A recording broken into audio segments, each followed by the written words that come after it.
Violence.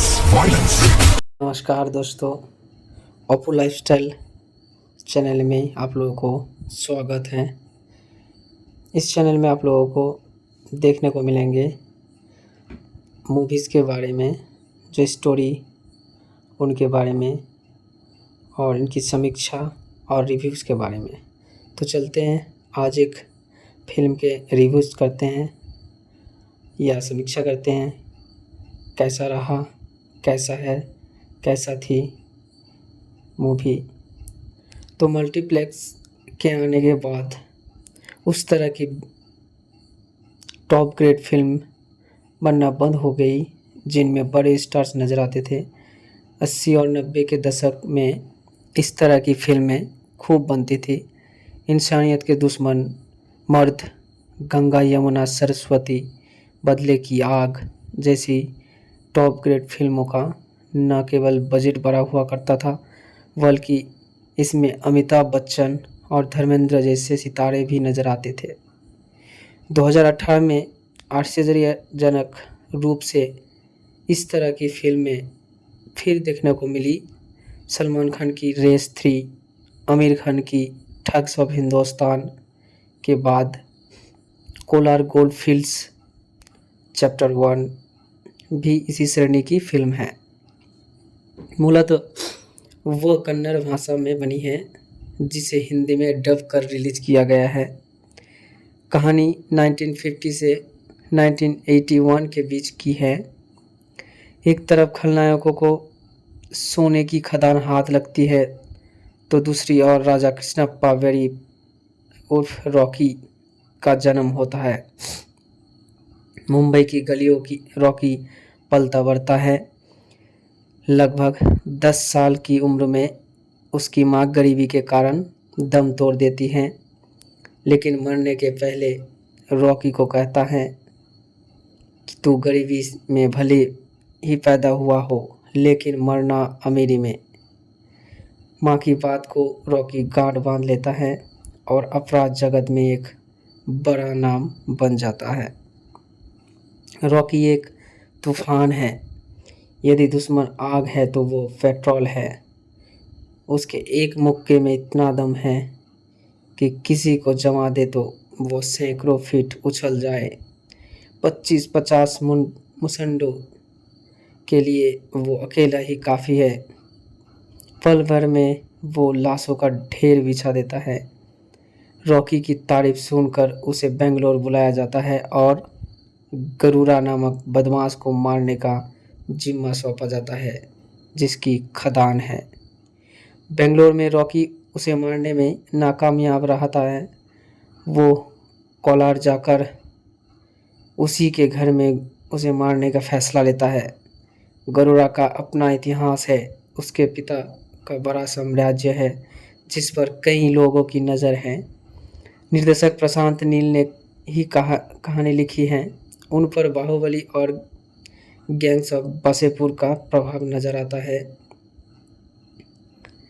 Baahubali की तरह जहां गरुड़ा का परिवार सोने की खदान पर हक जमाने के षड्यंत्र रचता है, वहीं गैंग्स ऑफ वासेपुर की तरह फिल्म का मिजाज रखा गया है। कोलार में एक अलग ही दुनिया नजर आती है, जहां मजदूरों पर जुल्म कर उनसे काम कराया जाता है। वह जुल्म क्यों किया जाता है, इसका जवाब तो फिल्म देख के ही पता चलता है। इस फिल्म में लीड रोल निभाया है यश ने। यश अपनी रोमांटिक हीरो की इमेज से बाहर निकलते हुए एक हैवी ड्यूटी एक्शन हीरो के अवतार में नजर आते हैं। फिल्म का पहला 1 घंटा रॉकी की छवि को बनाने में खर्च किया गया है। हर जगह वो मार काट मचता रहता है, सिगरेट का धुआं उड़ता रहता है और शराब गटकता रहता है। स्लो मोशन में उसके कई स्टाइल्स शॉट नज़र आते हैं। वह स्क्रीन पर नहीं भी रहो तो भी लोग उसकी तारीफ के कसीदे गढ़ते रहते हैं। निर्देशक प्रशांत नील ने कहानी की सीधे तरीके से कहने के बजाय खूब घुमा फिरा कर अपनी बात कही है। रॉकी की कहानी एक लेखक टीवी पत्रकार को सुना रहा है। फिल्म कई बार फ्लैशबैक में जाती है। कहानी में कहानी सुनाई जाती है। चूँकि वो फिल्म का पहला भाग है, इसीलिए कई बार दूसरे भाग की झलक दिखाई गई है। वो सब कुछ कन्फ्यूज़न को बढ़ाता है। शायद प्रशांत ने वो जानबूझकर किया है, क्योंकि पूरी फिल्म उन्होंने इसी तरह से बनाई है। प्रशांत का दूसरा फोकस एक्शन पर रहा है। फिल्म में हिस्सा की भरमार है। हर दूसरे मिनट मार काट मचती रहती है। गाजर मूली की तरह लोगों को काटा गया है। हथौड़ा, चैन, चाकू, रॉड, तलवार, फावड़ा, बेलचा से खून बहाने से मन नहीं भर रहा तो बंदूक और मशीन गन का इस्तेमाल भी किया गया है। एक्शन का वह ओवरडोज बहुत कहानी, स्क्रिप्ट, एक्टिंग पर भी भारी पड़ गया है। फिल्म की कलर स्कीम बेहद डार्क है। ब्राउन और ब्लैक का बहुत ज़्यादा इस्तेमाल किया गया है। ज़्यादातर शॉट्स बहुत कम लाइट में शूट किए गए हैं। स्क्रीन पर ज़्यादातर समय अंधेरा छाया रहता है। बहुत ज़्यादा कट्स लग गए हैं। 3-4 सेकंड से ज़्यादा एक शॉट टिकता नहीं है। कलाकारों के गेटअप भी इस तरह के हैं कि वे गंदे नज़र आते हैं। बेतरतीब लंबे बाल और दाढ़ी, काले कपड़े, रात में भी आंखों पर काला चश्मा चढ़ाए हुए। ऐसा लगता है कि वे महीनों से नहाए नहीं और ना ही ब्रश किए। पूरी फिल्म को रफ टफ और एक अलग ही लुक प्रशांत ने दिया है। निश्चित रूप से वो कुछ हटके लगता है, लेकिन इसे नापसंद करने वाले की संख्या 0.1% भी नहीं है। यह फिल्म 2 भागों में आया है, लेकिन तीसरा पार्ट भी आने वाला है। लगभग 2024 तक तीसरा पार्ट भी आ जाएगा। तो तीसरा पार्ट में क्या होगा वो तो पता चलेगा, ट्रेलर देख के ही पता चलेगा। अच्छी बात वो है कि पहला भाग एक कंप्लीट फिल्म लगता है और दर्शक खुद को ठगा महसूस नहीं करते हैं।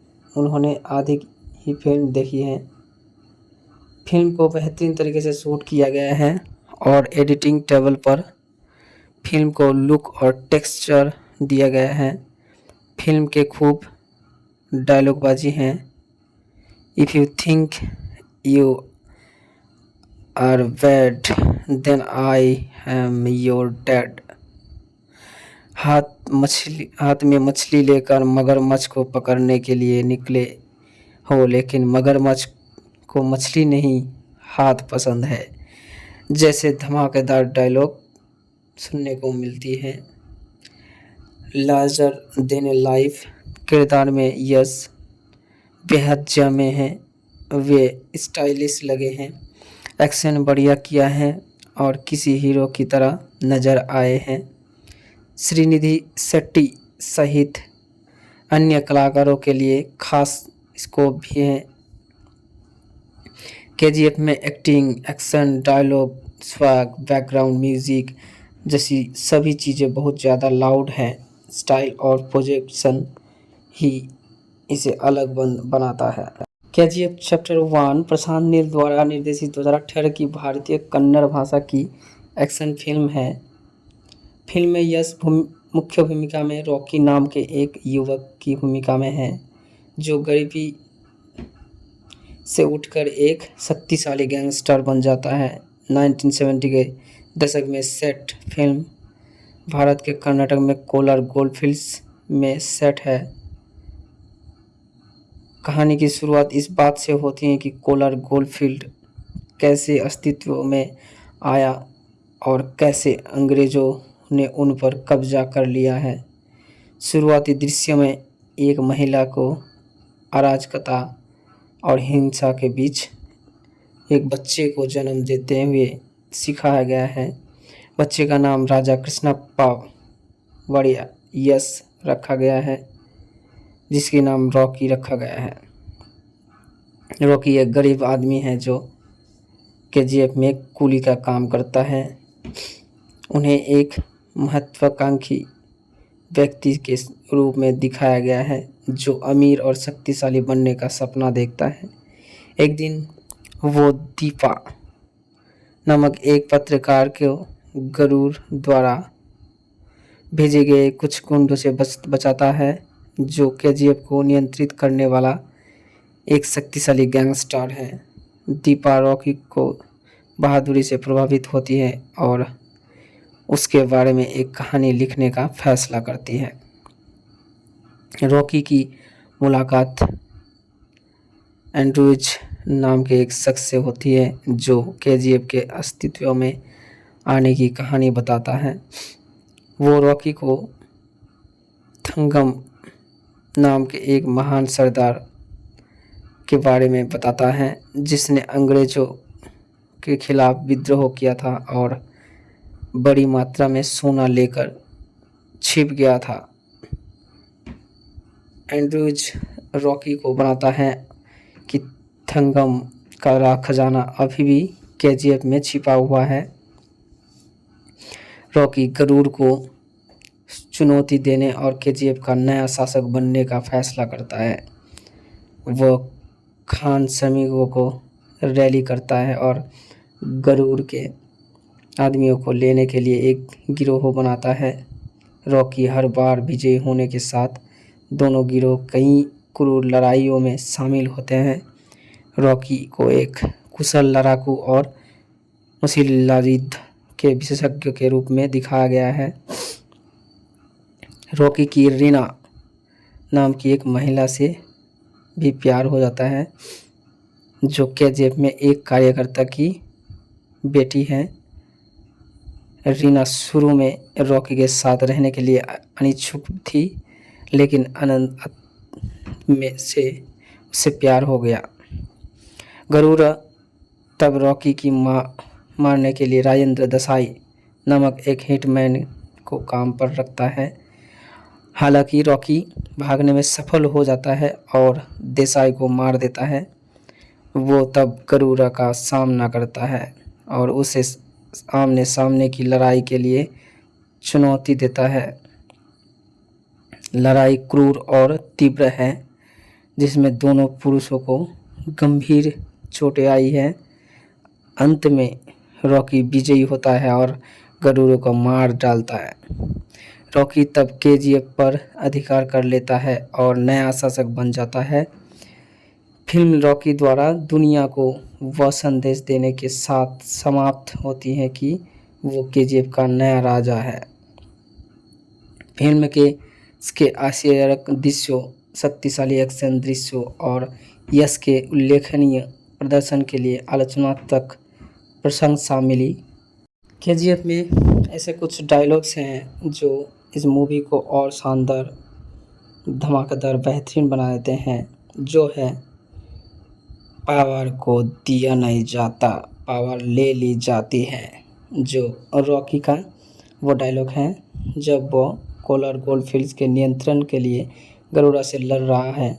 वो शक्तिशाली बने हैं जिस आग में बढ़ाना और सफलता हासिल करने के लिए काम करना और मौके को पकड़ना का महत्व सिखाया गया है। और है इस दुनिया में सब कुछ के ऊपर किसी ना किसी के भक्ति होती है। वो डायलॉग एंड्रूज द्वारा बोला जाता है जब वो रॉकी को केजीएफ की कहानी बताते हैं। इसका अर्थ है कि हर इंसान किसी न किसी तरह की विशेष स्थिति और प्रभाव के नीचे होता है जो उनके जीवन को प्रभावित करता है। अगला है, अगर मैं मर भी जाऊं मेरा सपना जिंदा रहेगा। वह रॉकी द्वारा रीना को बोल दिया गया डायलॉग है जब वो उससे अपने लक्ष्य और सपनों के बारे में बताता है। वो दृष्टा का प्रतिपादन है और वो विश्वास की प्रतिभा है कि याद कोई व्यक्ति गिर भी जाए तो उनके सपने और आशाएं जीवित रहते हैं। अगला है, मैं बस एक ही नाम नहीं हूँ, एक भावना हूँ। वो गरुड़ा द्वारा बोला गया डायलॉग है जब वो रॉकी को अपना परिचय देता है। इसमें उनके दर्द और केजीएफ के लोग पर उनके प्रभाव की शक्ति पर बात की गई है। अगला है, आप कोयले को सोना नहीं बना सकते, लेकिन आप उससे सोना से भी ज़्यादा कीमती चीज़ में बदल सकते हैं। वो डायलॉग एंड्रिज द्वारा रॉकी को बताया गया है जब वो केजीएफ की रचना का विस्तार विवरण दे रहे होते हैं। इसका महत्व तो वो है कि इंसान को किसी आम चीज़ को आधार बनाने में क्षमता है। अगला है, बस सपने देखने वाला नहीं, सपने सच करने वाला बनना चाहिए। वो रॉकी की माँ द्वारा कहा गया डायलॉग है जब वो उससे सफलता हासिल करने के लिए सलाह देती हैं। वो याद दिलाने वाला है कि काम करने और कठिनाइयों का सामना करने के बिना सपनों सच नहीं होता। स्क्रीन पर सबसे पहले राष्ट्रपति भवन के साथ नजर आता है साल 1981 और तत्कालीन प्रधानमंत्री रमिका सेन कैबिनेट की अहम बैठक में दिखाई देती है। वो कहती हैं, मैंने राक्षसों के बारे में सुना था, पहली बार एक राक्षस को देखा। उसके बारे में कोई लिखना या पढ़ना नहीं चाहिए, उसका कोई नामो निशान इतिहास के पन्नों में नहीं रहना चाहिए। मैंने सुना भेज रही हूँ और देश के सबसे बड़े अपराधी के डेथ वारंट पर साइन कर रही हूँ। दूसरा सीन साल 2018 का है जिसमें बेंगलुरु स्थित टीवी चैनल के दफ्तर की चीफ एडिटर दीपा हेगड़े किसी किताब को लेकर नाराज़ होती हैं। बताया जाता है कि उस किताब पर सरकार ने प्रतिबंध लगा दिया था और सारी कॉपियाँ जलवा दी थी। सीनियर जर्नलिस्ट आनंद ली की लिखी इस किताब की एक कॉपी किसी तरह टीवी चैनल के दफ्तर पहुंचाई जाती है। इसके बाद नाम सामने आता है एल डोराडो, यानी सोने के खो चुके साम्राज्य और शक्तिशाली का, साथ ही एक ऐसे शख्स का जिसकी तस्वीर लोगों ने पत्थर पर बनवा दी। और वहाँ से केजीएफ चैप्टर 1 यानी कोलार गोल्ड माइंस की शुरुआत होती है। कहानी का पहला पन्ना 1951 का है। उस वक्त केजीएफ शहर से करीब 18 किलोमीटर दूर कुएं की खुदाई के दौरान एक अजीब सा पत्थर मिलता है। उस पत्थर की जांच के लिए सूर्यवर्धन के साथ सरकारी अधिकारी जाते हैं। जांच के दौरान जैसे ही पता लगता है कि उस पत्थर में सोने के अंश है तो सूर्यवर्धन सभी अधिकारियों को जान से मार देता है। दरअसल उस रात को दो बड़ी घटनाएं होती हैं। पहली, सूर्यवर्धन को सोने की खदान मिल जाती है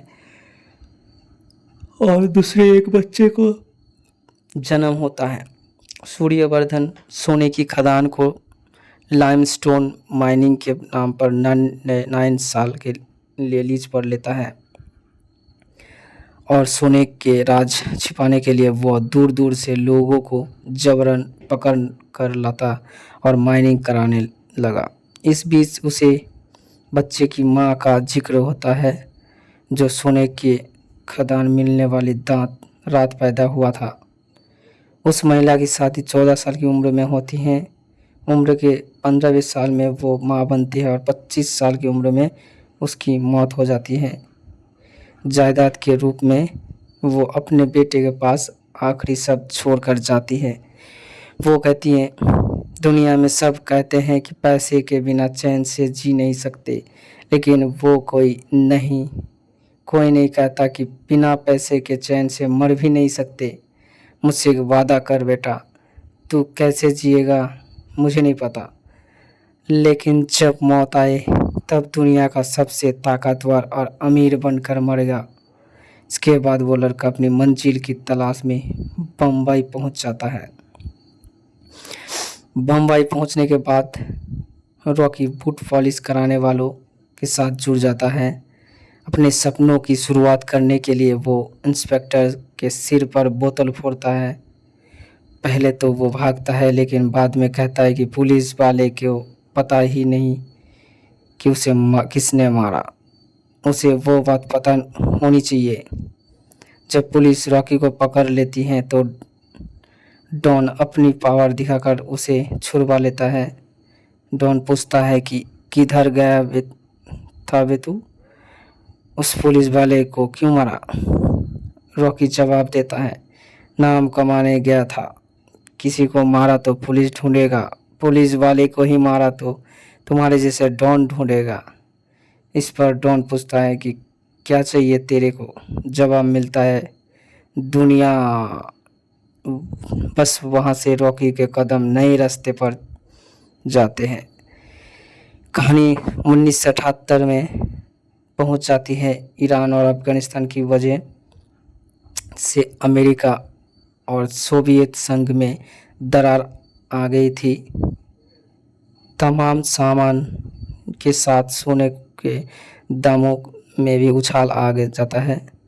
लेकिन सूर्यवर्धन ने अपना कद इतना ऊंचा कर लिया था कि उस तक पहुंचना आसान नहीं रहा गया था।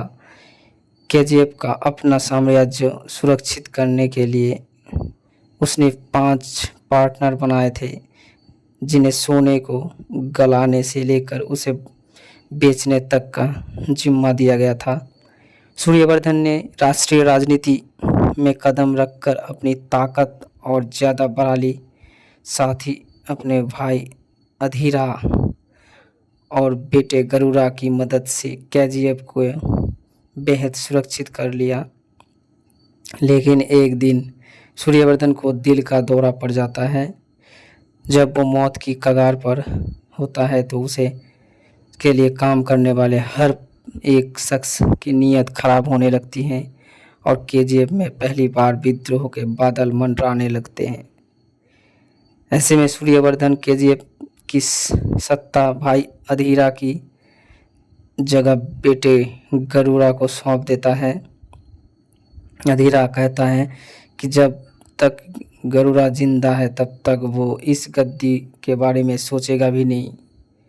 उधर सूर्यवर्धन की तबीयत बिगड़ने के बाद सोने की कीमत बढ़ाने की फिराक में बैठा इनायत खलील से बम्बई में घुसने की सही समय मानता है और बम्बई के डॉन सेट्टी के विरोधी दिलावर से साथ मिला लेती हैं। पहली बार इनायत खलील का सोना बम्बई के पोर्ट पर पहुंचने वाला ही होता है कि वहां रॉकी की एंट्री होती है। सीन की शुरुआत में रॉकी एक इमारत में खून से लथपथ जंजीर से बंधा नजर आता है। गुंडों ने उसे चारों तरफ से घेर रखा था, जो रॉकी को मारने की तैयारी करते थे। अचानक रॉकी अपनी आंखें खोलता है। वो देखते ही हर गुंडा घबरा जाता है। रॉकी बोलता है, अपन का खून भी तो लाल ही है। बचपन में ही बम्बई आ गया था, सीधा सेट्टी में झोंक दिया गया। इधर गोलियों में 2 वक्त की रोटी मांगी तो मार मिली, सोने के लिए जगह मांगी तो पिटा गया। लेकिन बम्बई को वो नहीं पता था कि भट्टी पर जो गिरा है था वो लोहा था। बस उसे पिघला पिघला कर पीट पीट कर खंजर बना रही थी और खंजर सिर्फ काटता है। रॉकी की मारने पीटने की तरीके को देखकर गुंडे भागने लगते हैं और बम्बई में एंट्री करने का इनायत खलील का सपना एक बार फिर टूट जाता है। रॉकी के कारनामे की वजह से उसका नाम दूर दूर तक फैल जाता है। इससे बम्बई के डॉन सेट्टी को खतरा महसूस होने लगता है उसके साथ ही बताते हैं कि रॉकी की वजह से ही लोग उनसे डरते हैं। रॉकी का नाम पूरी मुंबई में नहीं, पश्चिमी दिशाओं में भी फैलने लगा है। सभी लोग शेट्टी के सलाम ठोकते थे, सिर्फ रॉकी को छोड़कर। रॉकी को तेरी कुर्सी पर बहुत प्यार है। तेरे को लगता है कि कुर्सी तेरी है, तो वो तेरी गलत फहमी है। इस पर शेट्टी कहता है कि रेशम तैयार होने तक ही रेशम के कीड़े की जिंदगी होती है, उसके बाद उनकी गर्म पानी में डाल देते हैं। इस बम्बई में अपुन के एड्रेस पर पिन कोड ना हो तो भी पोस्ट आ जाता है। पता है क्यों? अपुन का नाम ही इतना फेमस है। ऐसे में जब शेट्टी के गुंडे रॉकी का मजाक उड़ाते हैं, तभी एंड्रूज की एंट्री होती है। वो रॉकी से कहता है कि बेंगलोर में मेरे लिए काम करना है, अगर कर दिया तो पूरी मुंबई तेरी। वो सुनते ही शेट्टी का पांव तले जमीन खिसक जाती है। रॉकी कहता है कि पोस्ट सिर्फ एड्रेस की वजह से नहीं आता, लैंडमार्क की वजह से आता है, और इस लैंडमार्क को पिन कोड या स्टैम्प को भी ज़रूरत नहीं है। रॉकी कहता है कि सिर्फ 10-12 लोग को मारकर मैंने डॉन नहीं बना हूँ। मैंने जिन जिन को मारा वे सभी डॉन ही थे। एंड्रूज के बुलावे पर रॉकी बेंगलोर पहुंचता है। वहां राजेंद्र देसाई की बेटी रीना रोड ब्लॉक करके पार्टी करती हुई नजर आती है। रॉकी उसे देखते ही फिदा हो जाता है। रॉकी उसे आई लव यू बोल देता है, जिससे रीना भड़क जाती है। वो अपने गुंडों से रॉकी को पीटने के लिए कहती है और रॉकी उन गुंडों को पीट पाट कर अधमरा कर देता है। इसके बाद रॉकी और रीना की 2 और मुलाकात होती है, जिसमें रॉकी कहता है ट्रिगर पर उंगली रखने वाला हर कोई शूटर नहीं होता, लड़की पर हाथ डालने वाला हर कोई मर्द नहीं होता, और अपुन की औकात अपुन को चाहने वालों के अलावा और कोई समझ नहीं सकता। सूर्यवर्धन के बीमार होने के बाद से ही उसके साझेदारों की नज़र केजीएफ पर थी। ऐसे में वो उसके बेटे गरुड़ा को मारने का प्लान बनाते हैं और उसके लिए रॉकी को चुना जाता है। पहले गरुड़ा को बेंगलोर स्थित DYSS पार्टी के ऑफिस में मारने की योजना बनाई जाती है, लेकिन रॉकी वहां गरुड़ा की हत्या नहीं कर पाता। ऐसे में वो केजीएफ जाकर गरुड़ा को मारने का प्लान बनाता है। वो सुनकर रॉकी के दुश्मन खुद हो जाते हैं। वो कहते हैं कि रॉकी जहाँ रहा जाए वहाँ से आज तक कोई वापस नहीं लौटा। ऐसे में कसीम कहता है रॉकी आग है आग, दुश्मन पेट्रोल, दुश्मन जितने ज़्यादा बढ़ेंगे आग उतने ज़्यादा फैलेंगे। गरुड़ा को मारने के मकसद से रॉकी केजीएफ जाने वाले रास्ते पर निकल पड़ता है। गरुड़ा के तमाम आदमियों को मारकर वो मजदूरों को केजीएफ ले जाने वाले ट्रक में बैठ जाता है और केजीएफ के अंदर पहुंच जाता है। केजीएफ के अंदर की ज़िंदगी एकदम अलग होती है। वहाँ जो भी जाता है जिंदा नहीं लौटता है। वहाँ जो भी नियमों का उल्लंघन करता है उसे उसकी कीमत अपनी जान देकर चुकानी पड़ती है। रॉकी धीरे धीरे वहाँ के लोगों की कहानियों का हिस्सा बना और गरुड़ा के महल तक जाने का रास्ता तलाशने लगा। इस बीच रॉकी की हिम्मत देखकर वहाँ के लोगों को विश्वास होने लगता है कि काल का नाश करने के लिए महाकाल आया गया है। इस बीच रॉकी के कई किस्सों का जिक्र किया जाता है, जिसमें एक शख्स रॉकी से कहता है कि ज़िंदगी में थोड़ा डर होना चाहिए साहब, रॉकी जवाब देता है, करेक्ट। डर होना चाहिए और वो दिल में होना चाहिए, और वो दिल अपुन का नहीं सामने वाले का होना चाहिए।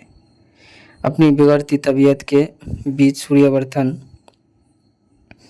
केजीएफ के भविष्य को लेकर चिंता बताता है। वो कहता है कि मेरे जाने के बाद बहुत बड़ा तूफान आने वाला है। इनायत खलील बहुत साल से इंतज़ार कर रहा है, एक बार अंदर घुस गया तो कभी नहीं आएगा। इसके अलावा रमिका सेन के सत्ता में आने से भी केजीएफ के खात्मे का डर जताता है। उधर रॉकी केजीएफ के मेंटेनेंस रूम में जाकर नक्शे से गरुड़ा के महल का रास्ता ढूंढता है। इसके बाद रॉकी तमाम गुंडों का कत्ल करके उस मंदिर तक पहुंच जाता है जहां गरुड़ा काली माता की बलि देने जाता है। वहां रॉकी गरुड़ा का कत्ल कर देता है। इसके बाद एक बार फिर रॉकी का बचपन दिखाया जाता है। अब वहाँ एक महिला रॉकी की माँ से मारपीट करने की उसकी शिकायत करने आती है, तो वो रॉकी का कान पकड़कर जवाब देती है, टोली बनाकर मारने गया था, अकेले जा। गरुड़ा की हत्या के बाद केजीएफ चैप्टर 1 ख़त्म हो जाता है और इनायत खलील अधीरा और रमिका सेन जैसी नाम सामने आ जाते हैं। अगर आप इन सभी के बारे में जानना चाहते हैं सभी का क्या हुआ, तो अगले चैप्टर 2 का इंतज़ार करें। चैप्टर 2 देख लीजिए, बहुत मज़ा आएगा। इस मूवी तक इतना ही। थैंक यू, नमस्कार, धन्यवाद।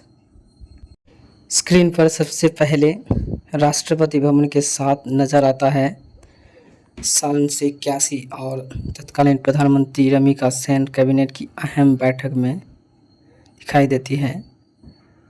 वो कहती हैं, मैंने राक्षसों के बारे में सुना था, पहली बार एक राक्षस को देखा।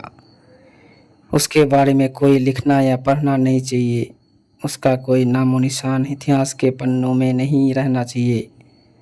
मैंने सुना भेज रही हूँ और देश के सबसे बड़े अपराधी के डेथ वारंट पर साइन कर रही हूँ। दूसरा सीन साल 2018 का है, जिसमें बेंगलुरु स्थित टीवी चैनल के दफ्तर की चीफ एडिटर दीपा हेगड़े किसी किताब को लेकर नाराज़ होती हैं। बताया जाता है कि उस किताब पर सरकार ने प्रतिबंध लगा दिया था और सारी कॉपियाँ जलवा दी थी। सीनियर जर्नलिस्ट आनंद ली की लिखी इस किताब की एक कॉपी किसी तरह टीवी चैनल के दफ्तर पहुंचाई जाती है। इसके बाद नाम सामने आता है एल डोराडो, यानी सोने के खो चुके साम्राज्य और शक्तिशाली का, साथ ही एक ऐसे शख्स का जिसकी तस्वीर लोगों ने पत्थर पर बनवा दी। और वहाँ से केजीएफ चैप्टर 1 यानी कोलार गोल्ड माइंस की शुरुआत होती है। कहानी का पहला पन्ना 1951 का है। उस वक्त केजीएफ शहर से करीब 18 किलोमीटर दूर कुएं की खुदाई के दौरान एक अजीब सा पत्थर मिलता है। उस पत्थर की जांच के लिए सूर्यवर्धन के साथ सरकारी अधिकारी जाते हैं। जांच के दौरान जैसे ही पता लगता है कि उस पत्थर में सोने के अंश है, तो सूर्यवर्धन सभी अधिकारियों को जान से मार देता है। दरअसल उस रात को दो बड़ी घटनाएं होती हैं। पहली, सूर्यवर्धन को सोने की खदान मिल जाती है और दूसरे एक बच्चे को जन्म होता है। सूर्यवर्धन सोने की खदान को लाइमस्टोन माइनिंग के नाम पर 9 साल के लिए लीज पर लेता है और सोने के राज छिपाने के लिए वह दूर दूर से लोगों को जबरन पकड़ कर लाता और माइनिंग कराने लगा। इस बीच उसे बच्चे की मां का जिक्र होता है, जो सोने के खदान मिलने वाली रात पैदा हुआ था। उस महिला की शादी 14 साल की उम्र में होती है। उम्र के 15वें साल में वो माँ बनती है और 25 साल की उम्र में उसकी मौत हो जाती है। जायदाद के रूप में वो अपने बेटे के पास आखिरी शब्द छोड़कर जाती है। वो कहती है, दुनिया में सब कहते हैं कि पैसे के बिना चैन से जी नहीं सकते, लेकिन वो कोई नहीं कहता कि बिना पैसे के चैन से मर भी नहीं सकते। मुझसे एक वादा कर बेटा, तू कैसे जिएगा मुझे नहीं पता, लेकिन जब मौत आए तब दुनिया का सबसे ताकतवर और अमीर बनकर मरेगा। इसके बाद वो लड़का अपनी मंजिल की तलाश में बम्बई पहुंच जाता है। बम्बई पहुंचने के बाद रॉकी बूट पॉलिश कराने वालों के साथ जुड़ जाता है। अपने सपनों की शुरुआत करने के लिए वो इंस्पेक्टर के सिर पर बोतल फोड़ता है। पहले तो वो भागता है, लेकिन बाद में कहता है कि पुलिस वाले को पता ही नहीं कि उसे किसने मारा। उसे वो बात पता होनी चाहिए। जब पुलिस रॉकी को पकड़ लेती है तो डॉन अपनी पावर दिखाकर उसे छुड़वा लेता है। डॉन पूछता है कि किधर गया था बे तू? उस पुलिस वाले को क्यों मारा? रॉकी जवाब देता है, नाम कमाने गया था। किसी को मारा तो पुलिस ढूंढेगा, पुलिस वाले को ही मारा तो तुम्हारे जैसे डॉन ढूंढेगा। इस पर डॉन पूछता है कि क्या चाहिए तेरे को? जवाब मिलता है, दुनिया। बस वहाँ से रॉकी के कदम नए रास्ते पर जाते हैं। कहानी 1978 में पहुंच जाती है। ईरान और अफगानिस्तान की वजह से अमेरिका और सोवियत संघ में दरार आ गई थी। तमाम सामान के साथ सोने के दामों में भी उछाल आ जाता है। लेकिन सूर्यवर्धन ने अपना कद इतना ऊंचा कर लिया था कि उस तक पहुंचना आसान नहीं रहा गया था। केजीएफ का अपना साम्राज्य सुरक्षित करने के लिए उसने 5 पार्टनर बनाए थे, जिन्हें सोने को गलाने से लेकर उसे बेचने तक का जिम्मा दिया गया था। सूर्यवर्धन ने राष्ट्रीय राजनीति में कदम रखकर अपनी ताकत और ज़्यादा बढ़ा ली। साथ ही अपने भाई अधीरा और बेटे गरुड़ा की मदद से केजीएफ को बेहद सुरक्षित कर लिया। लेकिन एक दिन सूर्यवर्धन को दिल का दौरा पड़ जाता है। जब वो मौत की कगार पर होता है तो उसे के लिए काम करने वाले हर एक शख्स की नीयत खराब होने लगती है और केजीएफ में पहली बार विद्रोह के बादल मंडराने लगते हैं। ऐसे में सूर्यवर्धन केजीएफ की सत्ता भाई अधीरा की जगह बेटे गरुड़ा को सौंप देता है। अधीरा कहता है कि जब तक गरुड़ा जिंदा है तब तक वो इस गद्दी के बारे में सोचेगा भी नहीं।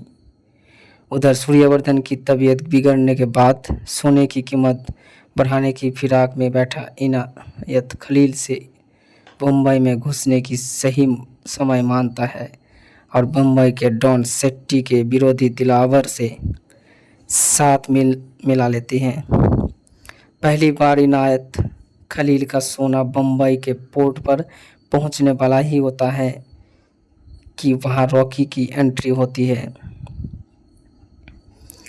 सीन की शुरुआत में रॉकी एक इमारत में खून से लथपथ जंजीर से बंधा नजर आता है। गुंडों ने उसे चारों तरफ से घेर रखा था, जो रॉकी को मारने की तैयारी करते थे। अचानक रॉकी अपनी आंखें खोलता है। वो देखते ही हर गुंडा घबरा जाता है। रॉकी बोलता है, अपन का खून भी तो लाल ही है। बचपन में ही बम्बई आ गया था, सीधा सेट्टी में झोंक दिया गया। इधर गोलियों में 2 वक्त की रोटी मांगी तो मार मिली, सोने के लिए जगह मांगी तो पिटा गया। लेकिन बम्बई को वो नहीं पता था कि भट्टी पर जो गिरा है था वो लोहा था। बस उसे पिघला पिघला कर पीट पीट कर खंजर बना रही थी और खंजर सिर्फ काटता है। रॉकी की मारने पीटने की तरीके को देखकर गुंडे भागने लगते हैं और बम्बई में एंट्री करने का इनायत खलील का सपना एक बार फिर टूट जाता है। रॉकी के कारनामे की वजह से उसका नाम दूर दूर तक फैल जाता है। इससे बम्बई के डॉन सेट्टी को खतरा महसूस होने लगता है।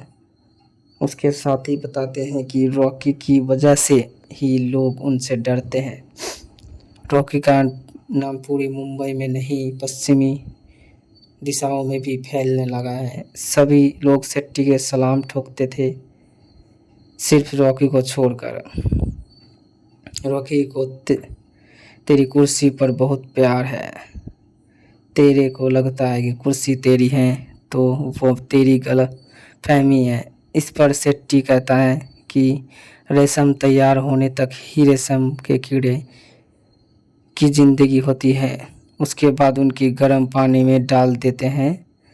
इस बम्बई में अपुन के एड्रेस पर पिन कोड ना हो तो भी पोस्ट आ जाता है। पता है क्यों? अपुन का नाम ही इतना फेमस है। ऐसे में जब सेट्टी के गुंडे रॉकी का मजाक उड़ाते हैं तभी एंड्रूज की एंट्री होती है। वो रॉकी से कहता है कि बेंगलोर में मेरे लिए काम करना है, अगर कर दिया तो पूरी मुंबई तेरी। वो सुनते ही सेट्टी का पांव तले ज़मीन खिसक जाती है। रॉकी कहता है कि पोस्ट सिर्फ एड्रेस की वजह से नहीं आता, लैंडमार्क की वजह से आता है, और इस लैंडमार्क को पिन कोड के स्टैम्प को भी ज़रूरत नहीं है। रॉकी कहता है कि सिर्फ 10-12 लोग को मारकर मैंने डॉन नहीं बना हूँ। मैंने जिन जिन को मारा वे सभी डॉन ही थे। एंड्रूज के बुलावे पर रॉकी बेंगलोर पहुंचता है। वहां राजेंद्र देसाई की बेटी रीना रोड ब्लॉक करके पार्टी करती हुई नजर आती है। रॉकी उसे देखते ही फिदा हो जाता है। रॉकी उसे आई लव यू बोल देता है, जिससे रीना भड़क जाती है। वो अपने गुंडों से रॉकी को पीटने के लिए कहती है और रॉकी उन गुंडों को पीट पाट कर अधमरा कर देता है। इसके बाद रॉकी और रीना की 2 और मुलाकात होती है, जिसमें रॉकी कहता है ट्रिगर पर उंगली रखने वाला हर कोई शूटर नहीं होता, लड़की पर हाथ डालने वाला हर कोई मर्द नहीं होता, और अपुन की औकात अपुन को चाहने वालों के अलावा और कोई समझ नहीं सकता। सूर्यवर्धन के बीमार होने के बाद से ही उसके साझेदारों की नज़र केजीएफ पर थी। ऐसे में वो उसके बेटे गरुड़ा को मारने का प्लान बनाते हैं और उसके लिए रॉकी को चुना जाता है। पहले गरुड़ा को बेंगलोर स्थित DYSS पार्टी के ऑफिस में मारने की योजना बनाई जाती है, लेकिन रॉकी वहां गरुड़ा की हत्या नहीं कर पाता। ऐसे में वो केजीएफ जाकर गरुड़ा को मारने का प्लान बनाता है। वो सुनकर रॉकी के दुश्मन खुद हो जाते हैं। वो कहते हैं कि रॉकी जहाँ रहा जाए वहाँ से आज तक कोई वापस नहीं लौटा। ऐसे में कसीम कहता है रॉकी आग है आग, दुश्मन पेट्रोल, दुश्मन जितने ज़्यादा बढ़ेंगे आग उतने ज़्यादा फैलेंगे। गरुड़ा को मारने के मकसद से रॉकी केजीएफ जाने वाले रास्ते पर निकल पड़ता है। गरुड़ा के तमाम आदमियों को मारकर वो मजदूरों को केजीएफ ले जाने वाले ट्रक में बैठ जाता है और केजीएफ के अंदर पहुंच जाता है। केजीएफ के अंदर की ज़िंदगी एकदम अलग होती है। वहाँ जो भी जाता है जिंदा नहीं लौटता है। वहाँ जो भी नियमों का उल्लंघन करता है उसे उसकी कीमत अपनी जान देकर चुकानी पड़ती है। रॉकी धीरे धीरे वहाँ के लोगों की कहानियों का हिस्सा बना और गरुड़ा के महल तक जाने का रास्ता तलाशने लगा। इस बीच रॉकी की हिम्मत देखकर वहाँ के लोगों को विश्वास होने लगता है कि काल का नाश करने के लिए महाकाल आया गया है। इस बीच रॉकी के कई किस्सों का जिक्र किया जाता है, जिसमें एक शख्स रॉकी से कहता है कि ज़िंदगी में थोड़ा डर होना चाहिए साहब। रॉकी जवाब देता है, करेक्ट, डर होना चाहिए और वो दिल में होना चाहिए, और वो दिल अपन का नहीं सामने वाले का होना चाहिए। अपनी बिगड़ती तबीयत के बीच सूर्यवर्धन केजीएफ के भविष्य को लेकर चिंता बताता है।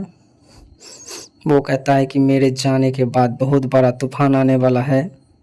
इनायत खलील बहुत साल से इंतज़ार कर रहा है, एक बार अंदर घुस गया तो कभी नहीं आएगा। इसके अलावा रमिका सेन के सत्ता में आने से भी केजीएफ के खात्मे का डर जताता है। उधर रॉकी केजीएफ के मेंटेनेंस रूम में जाकर नक्शे से गरुड़ा के महल का रास्ता ढूंढता है। इसके बाद रॉकी तमाम गुंडों का कत्ल करके उस मंदिर तक पहुंच जाता है जहां गरुड़ा काली माता की बलि देने जाता है। वहां रॉकी गरुड़ा का कत्ल कर देता है। इसके बाद एक बार फिर रॉकी का बचपन दिखाया जाता है। अब वहाँ एक महिला रॉकी की माँ से मारपीट करने की उसकी शिकायत करने आती है, तो वो रॉकी का कान पकड़कर जवाब देती है, टोली बनाकर मारने गया था, अकेले जा। गरुड़ा की हत्या के बाद केजीएफ चैप्टर 1 ख़त्म हो जाता है और इनायत खलील अधीरा और रमिका सेन जैसी नाम सामने आ जाते हैं। अगर आप इन सभी के बारे में जानना चाहते हैं सभी का क्या हुआ, तो अगले चैप्टर 2 का इंतज़ार करें। चैप्टर 2 देख लीजिए, बहुत मज़ा आएगा। इस मूवी तक इतना ही। थैंक यू, नमस्कार, धन्यवाद।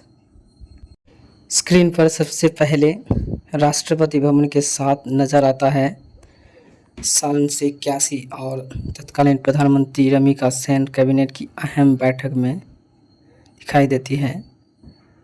वो कहती हैं, मैंने राक्षसों के बारे में सुना था, पहली बार एक राक्षस को देखा। उसके बारे में कोई लिखना या पढ़ना नहीं चाहिए, उसका कोई नामो निशान इतिहास के पन्नों में नहीं रहना चाहिए।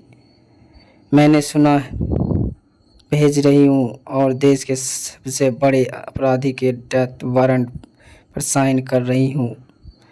दूसरा सीन साल 2018 का है, जिसमें बेंगलुरु स्थित टीवी चैनल के दफ्तर की चीफ एडिटर दीपा हेगड़े किसी किताब को लेकर नाराज़ होती हैं। बताया जाता है कि उस किताब पर सरकार ने प्रतिबंध लगा दिया था और सारी कॉपियाँ जलवा दी थी। सीनियर जर्नलिस्ट आनंद ली की लिखी इस किताब की एक कॉपी किसी तरह टीवी चैनल के दफ्तर पहुंचाई जाती है।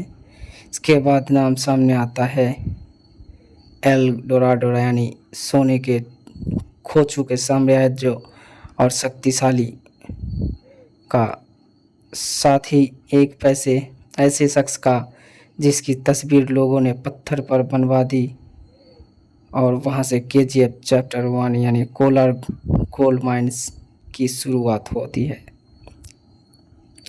कहानी का पहला पन्ना 1951 का है।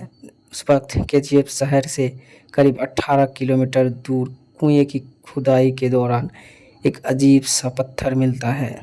उस पत्थर की जांच के लिए सूर्यवर्धन के साथ सरकारी अधिकारी जाते हैं।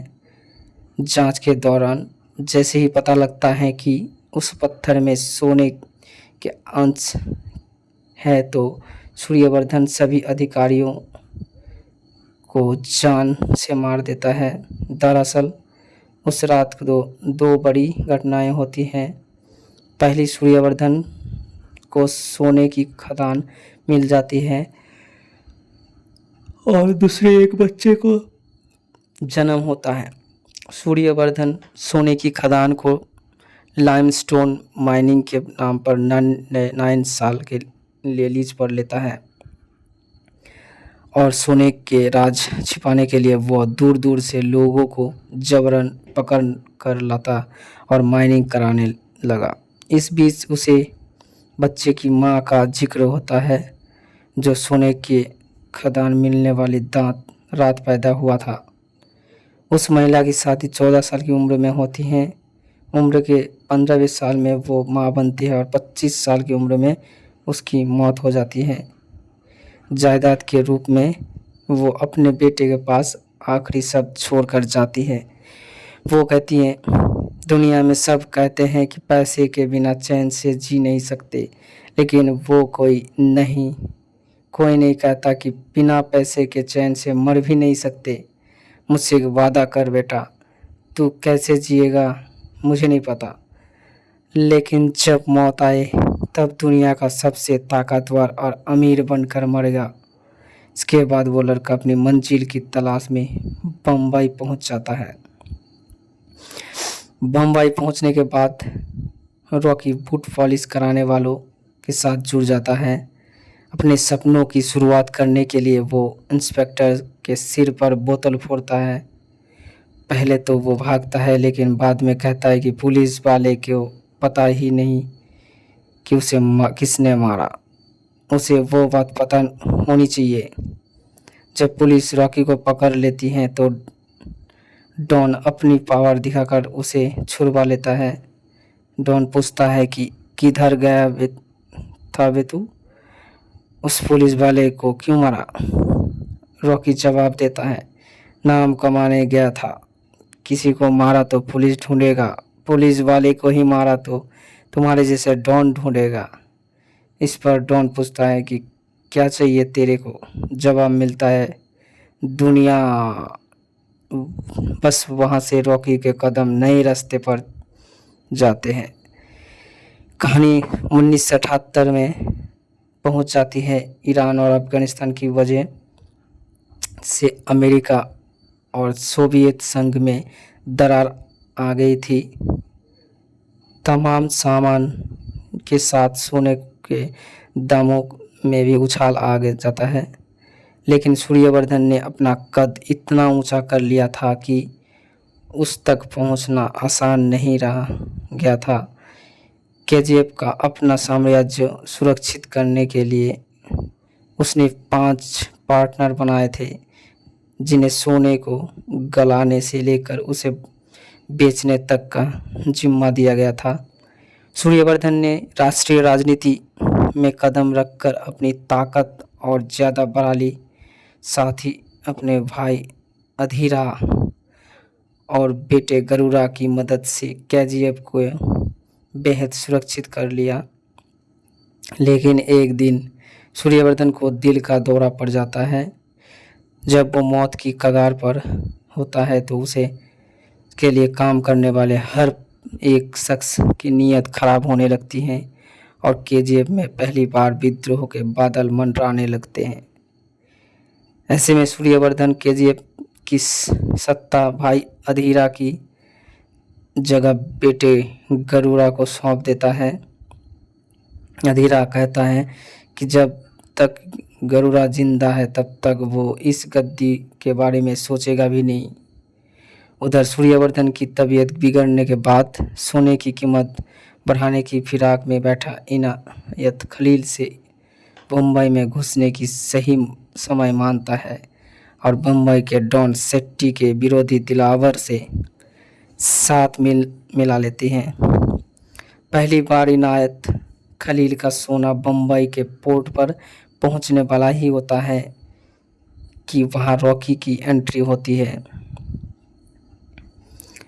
सीन की शुरुआत में रॉकी एक इमारत में खून से लथपथ जंजीर से बंधा नजर आता है।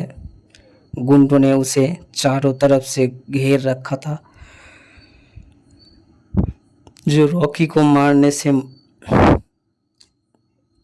की तैयारी करते थे। अचानक रॉकी अपनी आंखें खोलता है। वो देखते ही हर गुंडा घबरा जाता है। रॉकी बोलता है, अपन का खून भी तो लाल ही है। बचपन में ही बम्बई आ गया था, सीधा सेट्टी में झोंक दिया गया। इधर गोलियों में 2 वक्त की रोटी मांगी तो मार मिली, सोने के लिए जगह मांगी तो पिटा गया। लेकिन बम्बई को वो नहीं पता था कि भट्टी पर जो गिरा है था वो लोहा था। बस उसे पिघला पिघला कर पीट पीट कर खंजर बना रही थी, और खंजर सिर्फ काटता है। रॉकी की मारने पीटने की तरीके को देखकर गुंडे भागने लगते हैं और बम्बई में एंट्री करने का इनायत खलील का सपना एक बार फिर टूट जाता है। रॉकी के कारनामे की वजह से उसका नाम दूर दूर तक फैल जाता है। इससे बम्बई के डॉन सेट्टी को खतरा महसूस होने लगता है। उसके साथी बताते हैं कि रॉकी की वजह से ही लोग उनसे डरते हैं। रॉकी का नाम पूरी मुंबई में नहीं, पश्चिमी दिशाओं में भी फैलने लगा है। सभी लोग सेट्टी के सलाम ठोकते थे, सिर्फ रॉकी को छोड़कर। रॉकी को तेरी कुर्सी पर बहुत प्यार है। तेरे को लगता है कि कुर्सी तेरी है तो वो तेरी गलत फहमी है। इस पर सेट्टी कहता है कि रेशम तैयार होने तक ही रेशम के कीड़े की जिंदगी होती है, उसके बाद उनकी गर्म पानी में डाल देते हैं। इस बम्बई में अपुन के एड्रेस पर पिन कोड ना हो तो भी पोस्ट आ जाता है। पता है क्यों? अपुन का नाम ही इतना फेमस है। ऐसे में जब सेट्टी के गुंडे रॉकी का मजाक उड़ाते हैं तभी एंड्रूज की एंट्री होती है। वो रॉकी से कहता है कि बेंगलोर में मेरे लिए काम करना है, अगर कर दिया तो पूरी मुंबई तेरी। वो सुनते ही सेट्टी का पांव तले जमीन खिसक जाती है। रॉकी कहता है कि पोस्ट सिर्फ एड्रेस की वजह से नहीं आता, लैंडमार्क की वजह से आता है, और इस लैंडमार्क को पिन कोड या स्टैम्प को भी ज़रूरत नहीं है। रॉकी कहता है कि सिर्फ 10-12 लोग को मारकर मैंने डॉन नहीं बना हूँ। मैंने जिन जिन को मारा वे सभी डॉन ही थे। एंड्रूज के बुलावे पर रॉकी बेंगलोर पहुंचता है। वहां राजेंद्र देसाई की बेटी रीना रोड ब्लॉक करके पार्टी करती हुई नजर आती है। रॉकी उसे देखते ही फिदा हो जाता है। रॉकी उसे आई लव यू बोल देता है, जिससे रीना भड़क जाती है। वो अपने गुंडों से रॉकी को पीटने के लिए कहती है और रॉकी उन गुंडों को पीट पाट कर अधमरा कर देता है। इसके बाद रॉकी और रीना की 2 और मुलाकात होती है, जिसमें रॉकी कहता है, ट्रिगर पर उंगली रखने वाला हर कोई शूटर नहीं होता, लड़की पर हाथ डालने वाला हर कोई मर्द नहीं होता, और अपुन की औकात अपुन को चाहने वालों के अलावा और कोई समझ नहीं सकता।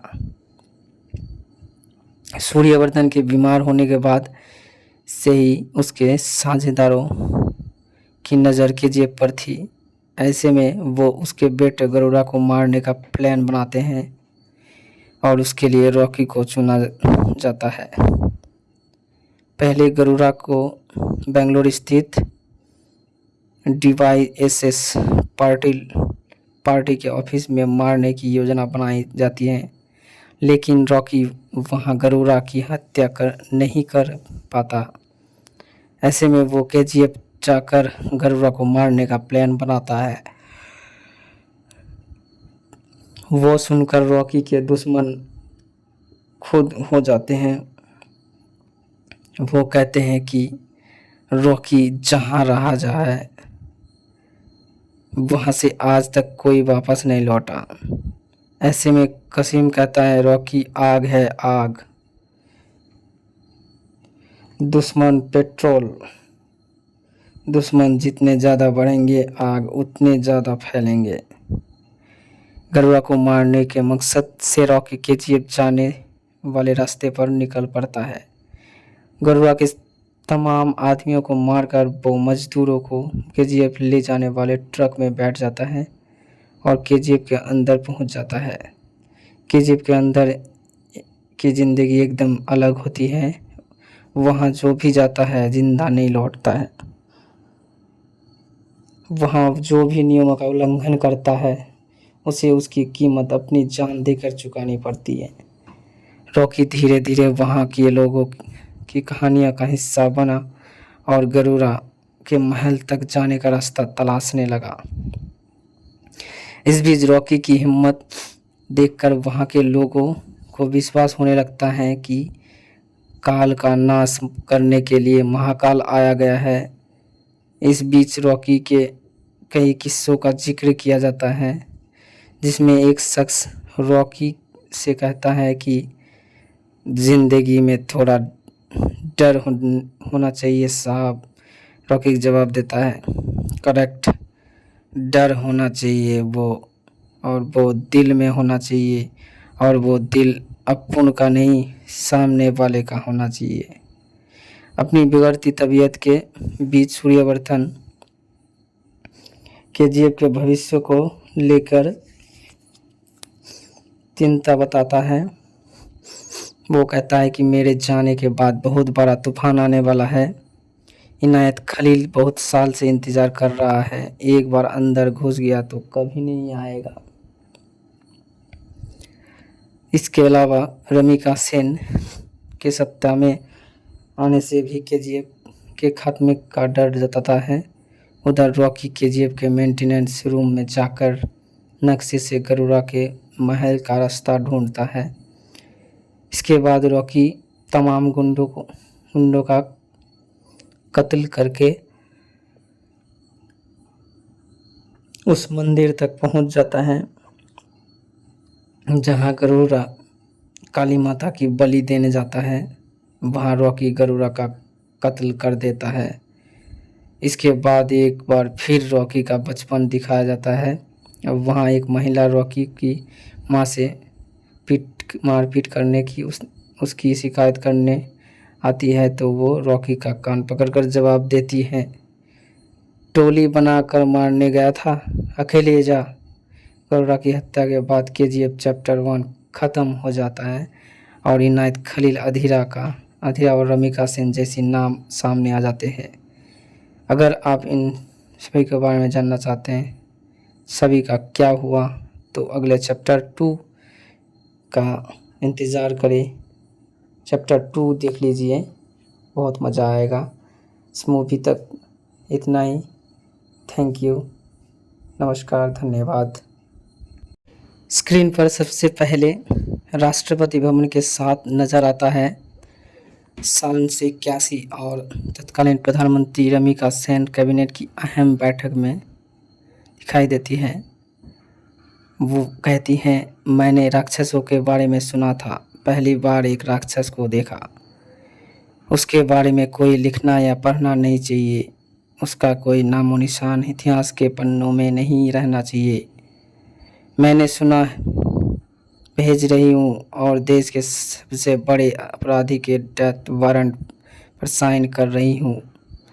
दूसरा सीन साल 2018 का है, जिसमें बेंगलुरु स्थित टीवी चैनल के दफ्तर की चीफ एडिटर दीपा हेगड़े किसी किताब को लेकर नाराज़ होती हैं। बताया जाता है कि उस किताब पर सरकार ने प्रतिबंध लगा दिया था और सारी कॉपियाँ जलवा दी थी। सीनियर जर्नलिस्ट आनंद ली की लिखी इस किताब की एक कॉपी किसी तरह टीवी चैनल के दफ्तर पहुंचाई जाती है। इसके बाद नाम सामने आता है एल डोराडो, यानी सोने के खो चुके साम्राज्य और शक्तिशाली का, साथ ही एक ऐसे शख्स का जिसकी तस्वीर लोगों ने पत्थर पर बनवा दी। और वहाँ से केजीएफ चैप्टर 1 यानी कोलार गोल्ड माइंस की शुरुआत होती है। कहानी का पहला पन्ना 1951 का है।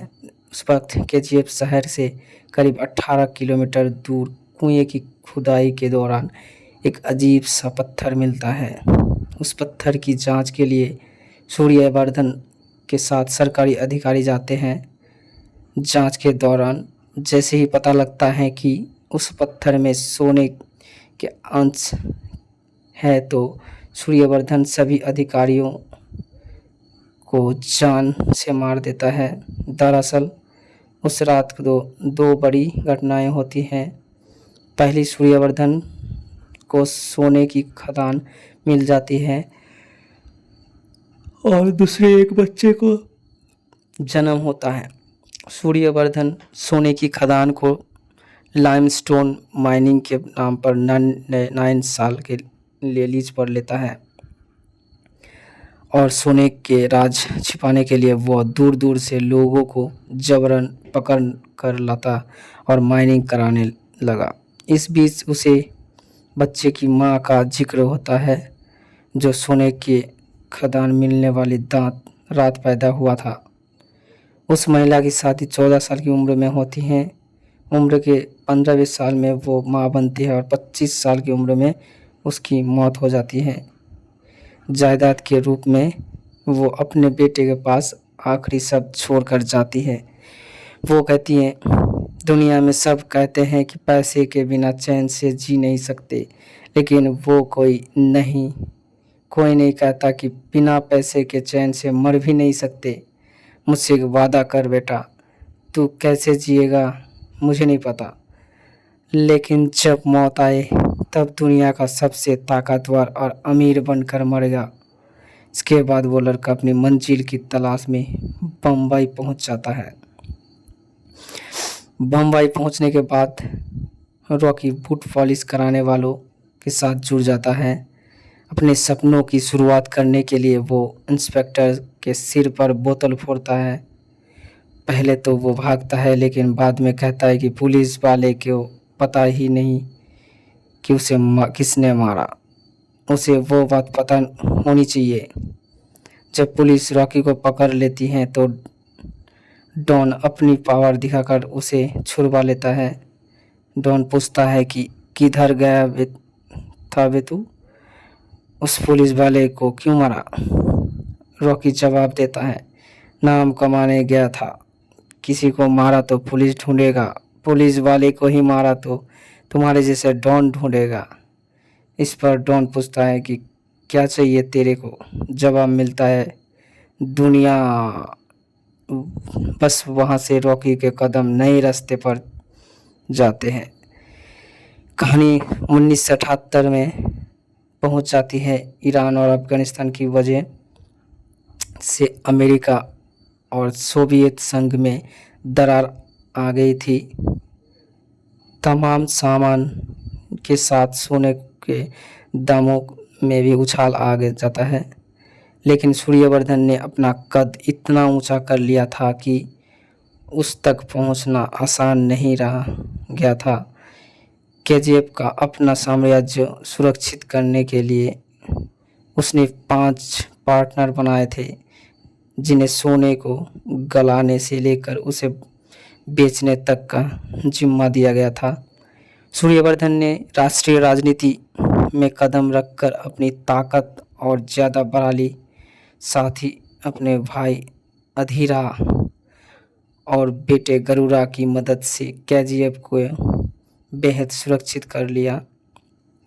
लेकिन एक दिन सूर्यवर्धन को दिल का दौरा पड़ जाता है। जब वो मौत की कगार पर होता है तो उसे के लिए काम करने वाले हर एक शख्स की नीयत खराब होने लगती है और केजीएफ में पहली बार विद्रोह के बादल मंडराने लगते हैं।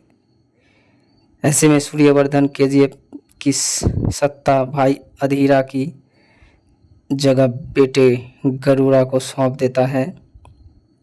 अधीरा कहता है कि जब तक गरुड़ा जिंदा है तब तक वो इस गद्दी के बारे में सोचेगा भी नहीं। उधर सूर्यवर्धन की तबीयत बिगड़ने के बाद सोने की कीमत बढ़ाने की फिराक में बैठा इनायत खलील से बम्बई में घुसने की सही समय मानता है और बम्बई के डॉन सेट्टी के विरोधी दिलावर से साथ मिला लेती हैं। पहली बार इनायत खलील का सोना बम्बई के पोर्ट पर पहुंचने वाला ही होता है कि वहां रॉकी की एंट्री होती है। सीन की शुरुआत में रॉकी एक इमारत में खून से लथपथ जंजीर से बंधा नजर आता है। गुंडों ने उसे चारों तरफ से घेर रखा था,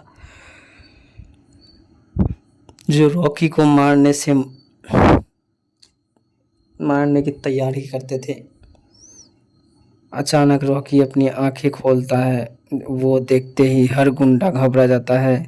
रॉकी बोलता है, अपन का खून भी तो लाल ही है। बचपन में ही बम्बई आ गया था, सीधा सेट्टी में झोंक दिया गया। इधर गोलियों में 2 वक्त की रोटी मांगी तो मार मिली, सोने के लिए जगह मांगी तो पिटा गया। लेकिन बम्बई को वो नहीं पता था कि भट्टी पर जो गिरा है था वो लोहा था। बस उसे पिघला पिघला कर पीट पीट कर खंजर बना रही थी, और खंजर सिर्फ काटता है। रॉकी की मारने पीटने की तरीके को देखकर गुंडे भागने लगते हैं और बम्बई में एंट्री करने का इनायत खलील का सपना एक बार फिर टूट जाता है। रॉकी के कारनामे की वजह से उसका नाम दूर दूर तक फैल जाता है। इससे बम्बई के डॉन सेट्टी को खतरा महसूस होने लगता है। उसके साथी बताते हैं कि रॉकी की वजह से ही लोग उनसे डरते हैं। रॉकी का नाम पूरी मुंबई में नहीं, पश्चिमी दिशाओं में भी फैलने लगा है। सभी लोग सेट्टी के सलाम ठोकते थे, सिर्फ रॉकी को छोड़कर। रॉकी को तेरी कुर्सी पर बहुत प्यार है। तेरे को लगता है कि कुर्सी तेरी है तो वो तेरी गलत फहमी है। इस पर सेट्टी कहता है कि रेशम तैयार होने तक ही रेशम के कीड़े की जिंदगी होती है, उसके बाद उनकी गर्म पानी में डाल देते हैं। इस बम्बई में अपुन के एड्रेस पर पिन कोड ना हो तो भी पोस्ट आ जाता है। पता है क्यों? अपुन का नाम ही इतना फेमस है। ऐसे में जब सेट्टी के गुंडे रॉकी का मजाक उड़ाते हैं, तभी एंड्रूज की एंट्री होती है। वो रॉकी से कहता है कि बेंगलोर में मेरे लिए काम करना है, अगर कर दिया तो पूरी मुंबई तेरी। वो सुनते ही सेट्टी का पांव तले जमीन खिसक जाती है। रॉकी कहता है कि पोस्ट सिर्फ एड्रेस की वजह से नहीं आता, लैंडमार्क की वजह से आता है, और इस लैंडमार्क को पिन कोड या स्टैम्प को भी ज़रूरत नहीं है। रॉकी कहता है कि सिर्फ 10-12 लोग को मारकर मैंने डॉन नहीं बना हूँ। मैंने जिन जिन को मारा वे सभी डॉन ही थे। एंड्रूज के बुलावे पर रॉकी बेंगलोर पहुंचता है। वहां राजेंद्र देसाई की बेटी रीना रोड ब्लॉक करके पार्टी करती हुई नजर आती है। रॉकी उसे देखते ही फिदा हो जाता है। रॉकी उसे आई लव यू बोल देता है, जिससे रीना भड़क जाती है। वो अपने गुंडों से रॉकी को पीटने के लिए कहती है और रॉकी उन गुंडों को पीट पाट कर अधमरा कर देता है। इसके बाद रॉकी और रीना की 2 और मुलाकात होती है, जिसमें रॉकी कहता है, ट्रिगर पर उंगली रखने वाला हर कोई शूटर नहीं होता, लड़की पर हाथ डालने वाला हर कोई मर्द नहीं होता, और अपुन की औकात अपुन को चाहने वालों के अलावा और कोई समझ नहीं सकता। सूर्यवर्धन के बीमार होने के बाद से ही उसके साझेदारों की नज़र केजीएफ पर थी। ऐसे में वो उसके बेटे गरुड़ा को मारने का प्लान बनाते हैं और उसके लिए रॉकी को चुना जाता है। पहले गरुड़ा को बेंगलोर स्थित DYSS पार्टी के ऑफिस में मारने की योजना बनाई जाती है, लेकिन रॉकी वहां गरुड़ा की हत्या नहीं कर पाता। ऐसे में वो केजीएफ जाकर गरुड़ा को मारने का प्लान बनाता है। वो सुनकर रॉकी के दुश्मन खुद हो जाते हैं। वो कहते हैं कि रॉकी जहाँ रहा जाए वहाँ से आज तक कोई वापस नहीं लौटा। ऐसे में कसीम कहता है रॉकी आग है आग, दुश्मन पेट्रोल, दुश्मन जितने ज़्यादा बढ़ेंगे आग उतने ज़्यादा फैलेंगे। गरुड़ा को मारने के मकसद से रॉकी केजीएफ जाने वाले रास्ते पर निकल पड़ता है। गरुड़ा के तमाम आदमियों को मारकर वो मजदूरों को केजीएफ ले जाने वाले ट्रक में बैठ जाता है और केजीएफ के अंदर पहुंच जाता है। केजीएफ के अंदर की ज़िंदगी एकदम अलग होती है। वहाँ जो भी जाता है जिंदा नहीं लौटता है। वहाँ जो भी नियमों का उल्लंघन करता है उसे उसकी कीमत अपनी जान देकर चुकानी पड़ती है। रॉकी धीरे धीरे वहाँ के लोगों की कहानियों का हिस्सा बना और गरुड़ा के महल तक जाने का रास्ता तलाशने लगा। इस बीच रॉकी की हिम्मत देखकर वहाँ के लोगों को विश्वास होने लगता है कि काल का नाश करने के लिए महाकाल आया गया है। इस बीच रॉकी के कई किस्सों का जिक्र किया जाता है, जिसमें एक शख्स रॉकी से कहता है कि ज़िंदगी में थोड़ा डर होना चाहिए साहब। रॉकी जवाब देता है करेक्ट, डर होना चाहिए और वो दिल में होना चाहिए और वो दिल अपन का नहीं सामने वाले का होना चाहिए।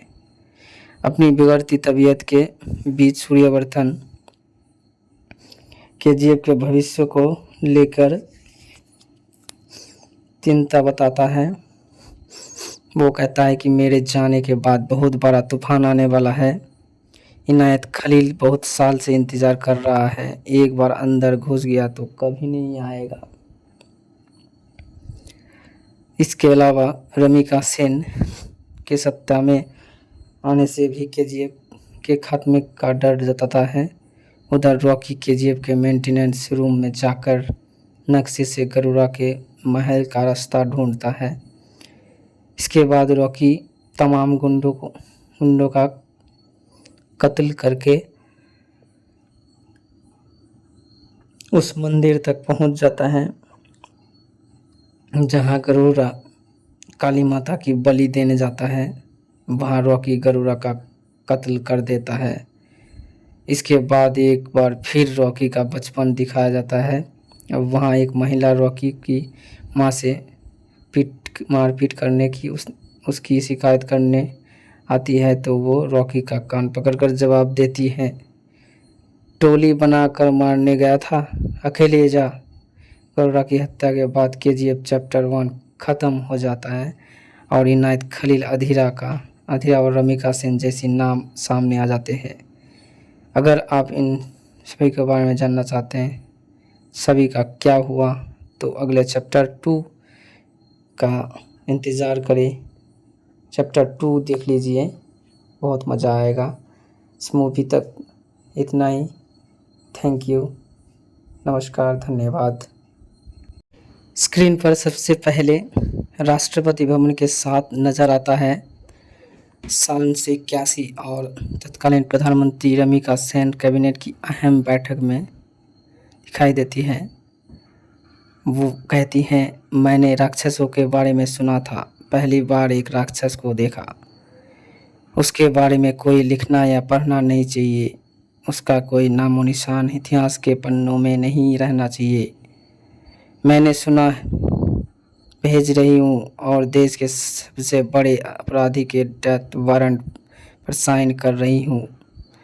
दूसरा सीन साल 2018 का है, जिसमें बेंगलुरु स्थित टीवी चैनल के दफ्तर की चीफ एडिटर दीपा हेगड़े किसी किताब को लेकर नाराज़ होती हैं। बताया जाता है कि उस किताब पर सरकार ने प्रतिबंध लगा दिया था और सारी कॉपियाँ जलवा दी थी। सीनियर जर्नलिस्ट आनंद ली की लिखी इस किताब की एक कॉपी किसी तरह टीवी चैनल के दफ्तर पहुंचाई जाती है, इसके बाद नाम सामने आता है एल डोराडो यानी सोने के खो चुके साम्राज्य और शक्तिशाली का, साथ ही एक पैसे ऐसे शख्स का जिसकी तस्वीर लोगों ने पत्थर पर बनवा दी।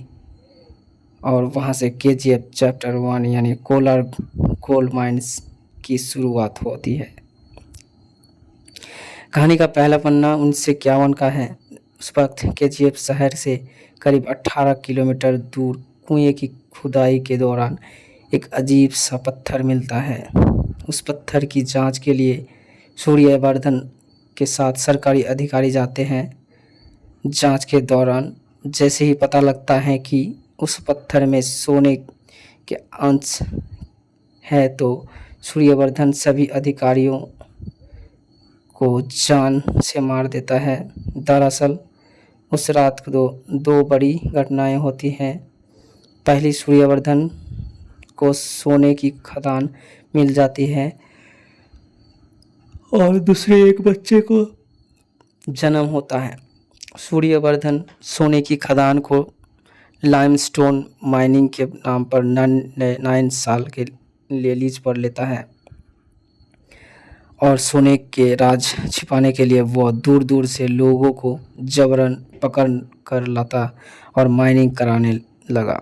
इस बीच उसे बच्चे की मां का जिक्र होता है जो सोने के खदान मिलने वाली रात पैदा हुआ था। उस महिला की शादी 14 साल की उम्र में होती है।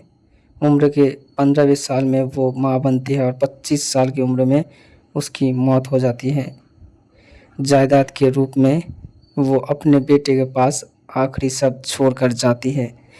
वो कहती है, दुनिया में सब कहते हैं कि पैसे के बिना चैन से जी नहीं सकते, लेकिन वो कोई नहीं कहता कि बिना पैसे के चैन से मर भी नहीं सकते। मुझसे एक वादा कर बेटा, तू कैसे जिएगा मुझे नहीं पता, लेकिन जब मौत आए तब दुनिया का सबसे ताकतवर और अमीर बनकर मरेगा। इसके बाद वो लड़का अपनी मंजिल की तलाश में बम्बई पहुंच जाता है। बम्बई पहुंचने के बाद रॉकी बूट पॉलिश कराने वालों के साथ जुड़ जाता है। अपने सपनों की शुरुआत करने के लिए वो इंस्पेक्टर के सिर पर बोतल फोड़ता है। पहले तो वो भागता है, लेकिन बाद में कहता है कि पुलिस वाले को पता ही नहीं कि उसे किसने मारा। उसे वो बात पता होनी चाहिए। जब पुलिस रॉकी को पकड़ लेती है तो डॉन अपनी पावर दिखाकर उसे छुड़वा लेता है। डॉन पूछता है कि किधर गया था बे तू? उस पुलिस वाले को क्यों मारा? रॉकी जवाब देता है, नाम कमाने गया था। किसी को मारा तो पुलिस ढूंढेगा, पुलिस वाले को ही मारा तो तुम्हारे जैसे डॉन ढूंढेगा। इस पर डॉन पूछता है कि क्या चाहिए तेरे को? जवाब मिलता है दुनिया। बस वहाँ से रॉकी के कदम नए रास्ते पर जाते हैं। कहानी 1978 में पहुंच जाती है। ईरान और अफगानिस्तान की वजह से अमेरिका और सोवियत संघ में दरार आ गई थी। तमाम सामान के साथ सोने के दामों में भी उछाल आ जाता है, लेकिन सूर्यवर्धन ने अपना कद इतना ऊंचा कर लिया था कि उस तक पहुंचना आसान नहीं रहा गया था। केजीएफ का अपना साम्राज्य सुरक्षित करने के लिए उसने 5 पार्टनर बनाए थे, जिन्हें सोने को गलाने से लेकर उसे बेचने तक का जिम्मा दिया गया था। सूर्यवर्धन ने राष्ट्रीय राजनीति में कदम रखकर अपनी ताकत और ज़्यादा बढ़ा ली। साथ ही अपने भाई अधीरा और बेटे गरुड़ा की मदद से केजीएफ को बेहद सुरक्षित कर लिया। लेकिन एक दिन सूर्यवर्धन को दिल का दौरा पड़ जाता है। जब वो मौत की कगार पर होता है तो उसे के लिए काम करने वाले हर एक शख्स की नीयत खराब होने लगती है और केजीएफ में पहली बार विद्रोह के बादल मंडराने लगते हैं।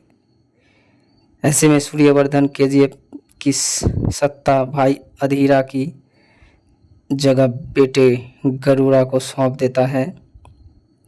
अधीरा कहता है कि जब तक गरुड़ा जिंदा है तब तक वो इस गद्दी के बारे में सोचेगा भी नहीं। उधर सूर्यवर्धन की तबीयत बिगड़ने के बाद सोने की कीमत बढ़ाने की फिराक में बैठा इनायत खलील से बम्बई में घुसने की सही समय मानता है और बम्बई के डॉन सेट्टी के विरोधी दिलावर से साथ मिला लेती हैं। पहली बार इनायत खलील का सोना बम्बई के पोर्ट पर पहुंचने वाला ही होता है कि वहां रॉकी की एंट्री होती है। सीन की शुरुआत में रॉकी एक इमारत में खून से लथपथ जंजीर से बंधा नजर आता है। गुंडों ने उसे चारों तरफ से घेर रखा था, जो रॉकी को मारने की तैयारी करते थे। अचानक रॉकी अपनी आंखें खोलता है। वो देखते ही हर गुंडा घबरा जाता है। रॉकी बोलता है, अपन का खून भी तो लाल ही है। बचपन में ही बम्बई आ गया था, सीधा सेट्टी में झोंक दिया गया। इधर गोलियों में 2 वक्त की रोटी मांगी तो मार मिली, सोने के लिए जगह मांगी तो पिटा गया। लेकिन बम्बई को वो नहीं पता था कि भट्टी पर जो गिरा है था वो लोहा था। बस उसे पिघला पिघला कर पीट पीट कर खंजर बना रही थी, और खंजर सिर्फ काटता है। रॉकी की मारने पीटने की तरीके को देखकर गुंडे भागने लगते हैं और बम्बई में एंट्री करने का इनायत खलील का सपना एक बार फिर टूट जाता है। रॉकी के कारनामे की वजह से उसका नाम दूर दूर तक फैल जाता है। इससे बम्बई के डॉन सेट्टी को खतरा महसूस होने लगता है। उसके साथी बताते हैं कि रॉकी की वजह से ही लोग उनसे डरते हैं। रॉकी का नाम पूरी मुंबई में नहीं, पश्चिमी दिशाओं में भी फैलने लगा है। सभी लोग सेट्टी के सलाम ठोकते थे, सिर्फ रॉकी को छोड़कर।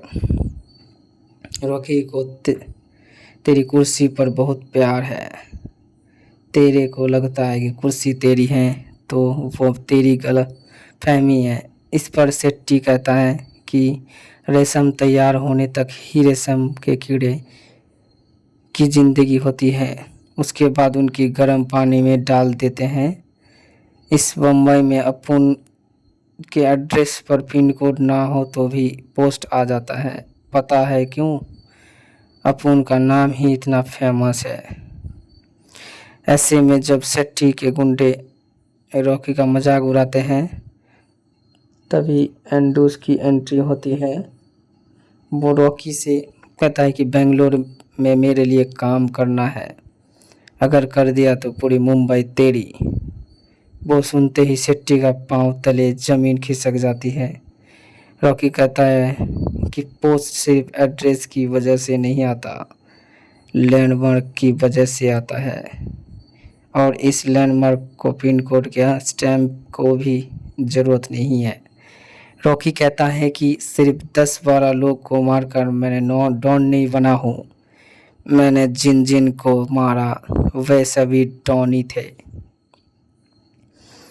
एंड्रूज के बुलावे पर रॉकी बेंगलोर पहुंचता है।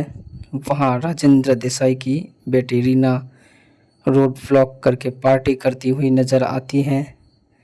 रॉकी उसे देखते ही फिदा हो जाता है।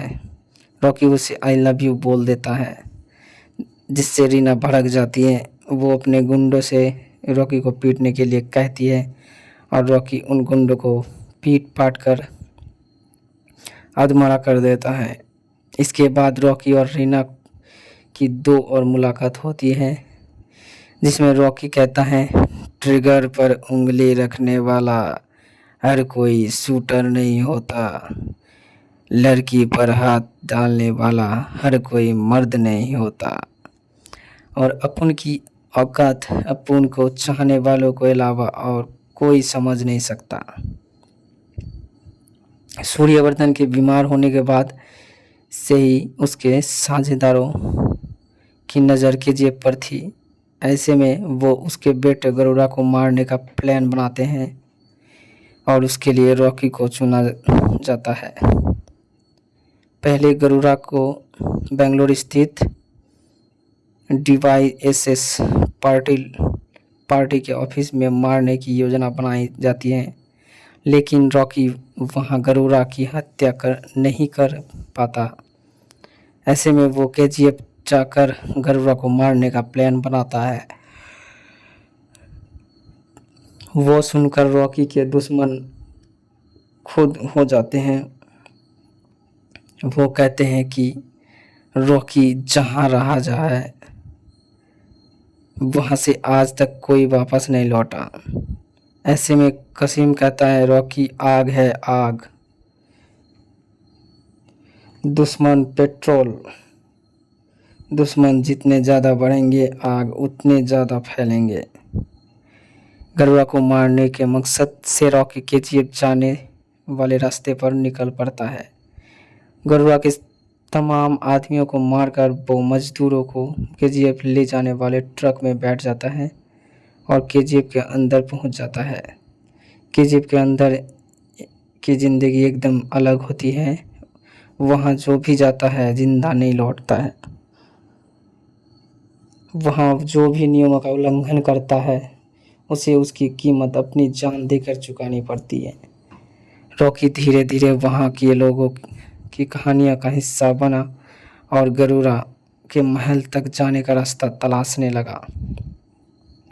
इस बीच रॉकी की हिम्मत देखकर वहाँ के लोगों को विश्वास होने लगता है कि काल का नाश करने के लिए महाकाल आया गया है।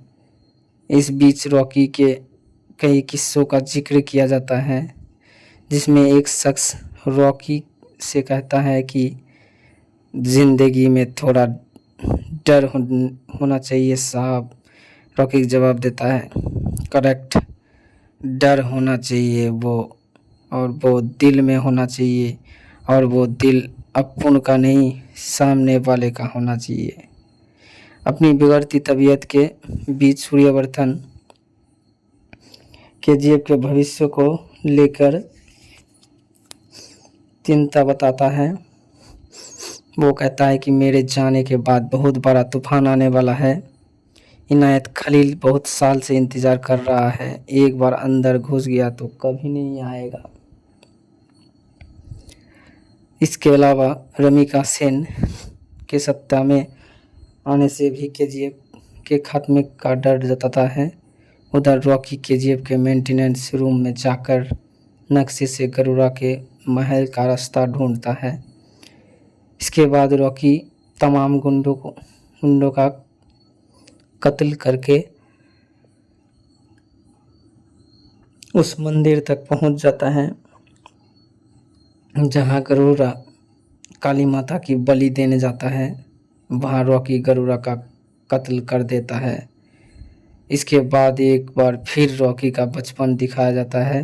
अब वहाँ एक महिला रॉकी की माँ से मारपीट करने की उसकी शिकायत करने आती है, तो वो रॉकी का कान पकड़कर जवाब देती है, टोली बनाकर मारने गया था, अकेले जा।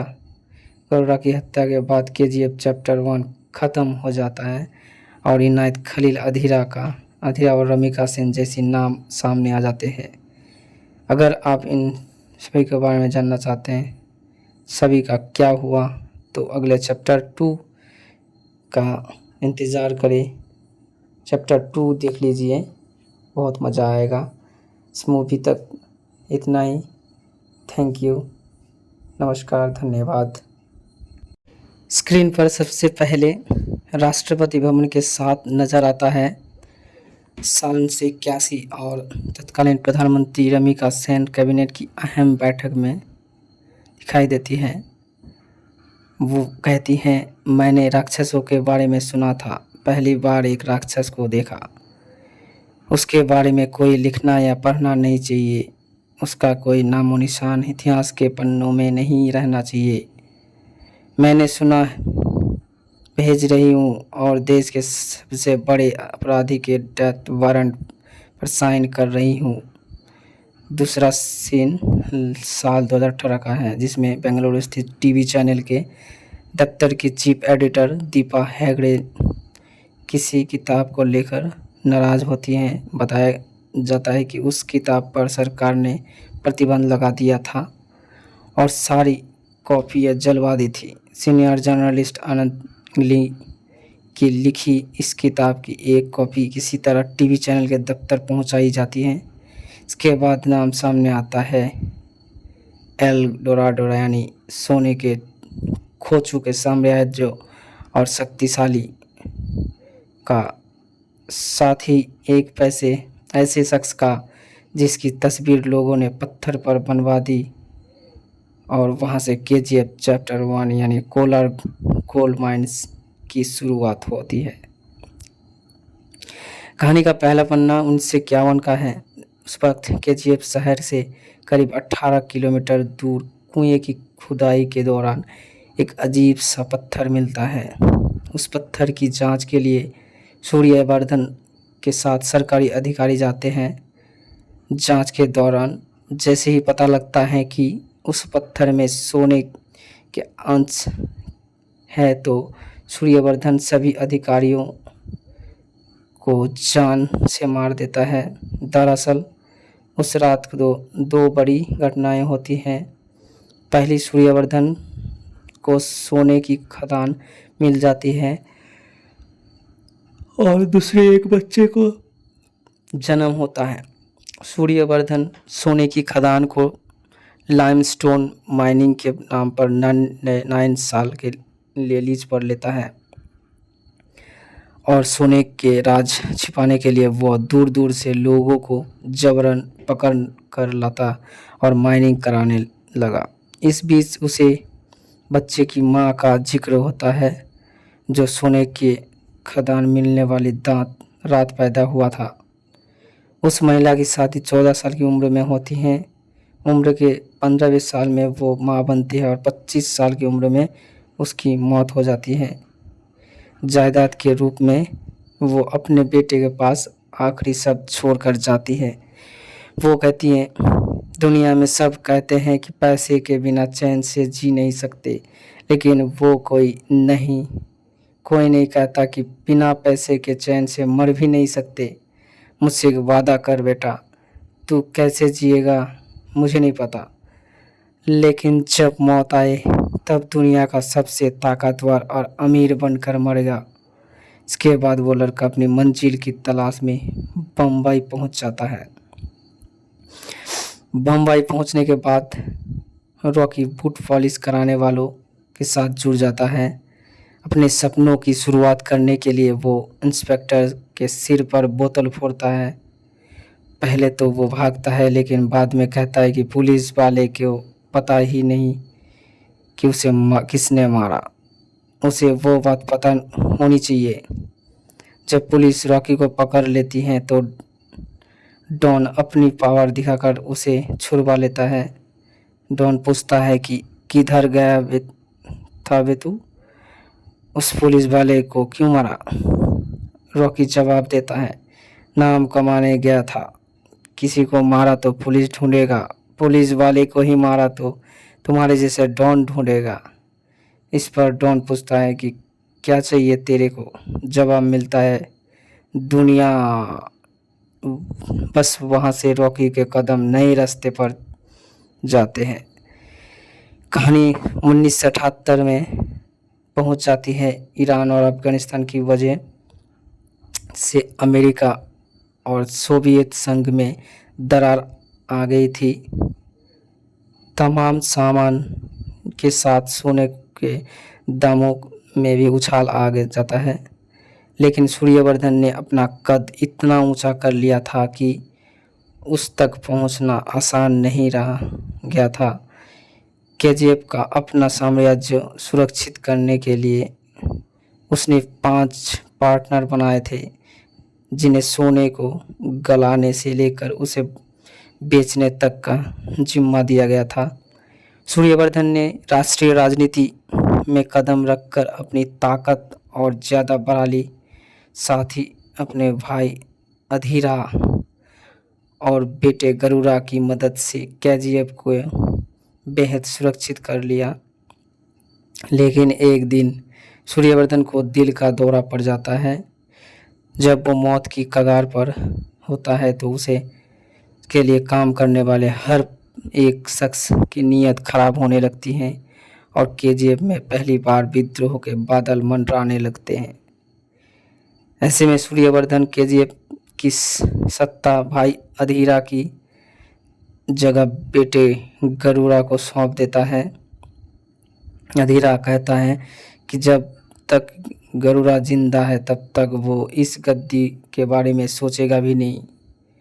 उधर सूर्यवर्धन की तबीयत बिगड़ने के बाद सोने की कीमत बढ़ाने की फिराक में बैठा इनायत खलील से बम्बई में घुसने की सही समय मानता है और बम्बई के डॉन सेट्टी के विरोधी दिलावर से साथ मिला लेती हैं। पहली बार इनायत खलील का सोना बम्बई के पोर्ट पर पहुंचने वाला ही होता है कि वहां रॉकी की एंट्री होती है।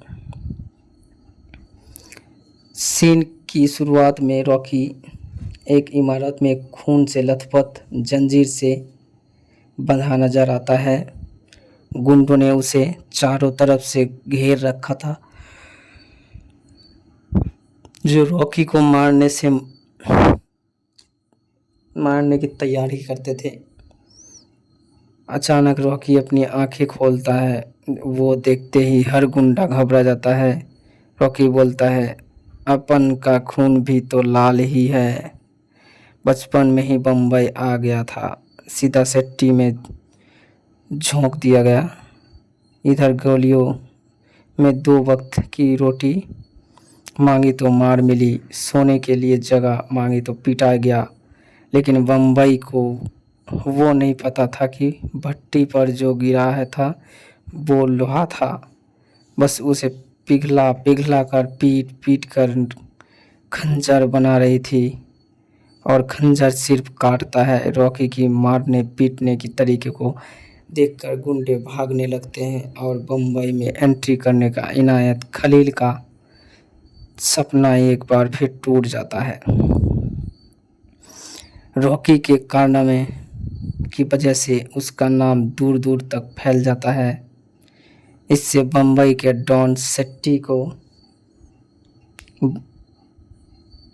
खतरा महसूस होने लगता है। उसके साथी बताते हैं कि रॉकी की वजह से ही लोग उनसे डरते हैं। रॉकी का नाम पूरी मुंबई में नहीं, पश्चिमी दिशाओं में भी फैलने लगा है। सभी लोग सेट्टी के सलाम ठोकते थे, सिर्फ रॉकी को छोड़कर। रॉकी को तेरी कुर्सी पर बहुत प्यार है। तेरे को लगता है कि कुर्सी तेरी है तो वो तेरी गलत फहमी है। इस पर सेट्टी कहता है कि रेशम तैयार होने तक ही रेशम के कीड़े की जिंदगी होती है, उसके बाद उनकी गर्म पानी में डाल देते हैं। इस बम्बई में अपुन के एड्रेस पर पिन कोड ना हो तो भी पोस्ट आ जाता है। पता है क्यों? अपुन का नाम ही इतना फेमस है। ऐसे में जब सेट्टी के गुंडे रॉकी का मजाक उड़ाते हैं तभी एंड्रूज की एंट्री होती है। वो रॉकी से कहता है कि बेंगलोर में मेरे लिए काम करना है, अगर कर दिया तो पूरी मुंबई तेरी। वो सुनते ही सेट्टी का पांव तले जमीन खिसक जाती है।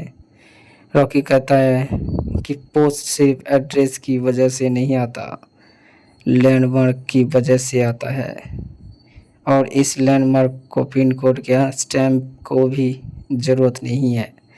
रॉकी कहता है कि सिर्फ 10-12 लोग को मारकर मैंने डॉन नहीं बना हूँ। मैंने जिन जिन को मारा वे सभी डॉन ही थे। एंड्रूज के बुलावे पर रॉकी बेंगलोर पहुंचता है। वहां राजेंद्र देसाई की बेटी रीना रोड ब्लॉक करके पार्टी करती हुई नजर आती है। रॉकी उसे देखते ही फिदा हो जाता है। रॉकी उसे आई लव यू बोल देता है, जिससे रीना भड़क जाती है। वो अपने गुंडों से रॉकी को पीटने के लिए कहती है और रॉकी उन गुंडों को पीट पाट कर अधमरा कर देता है।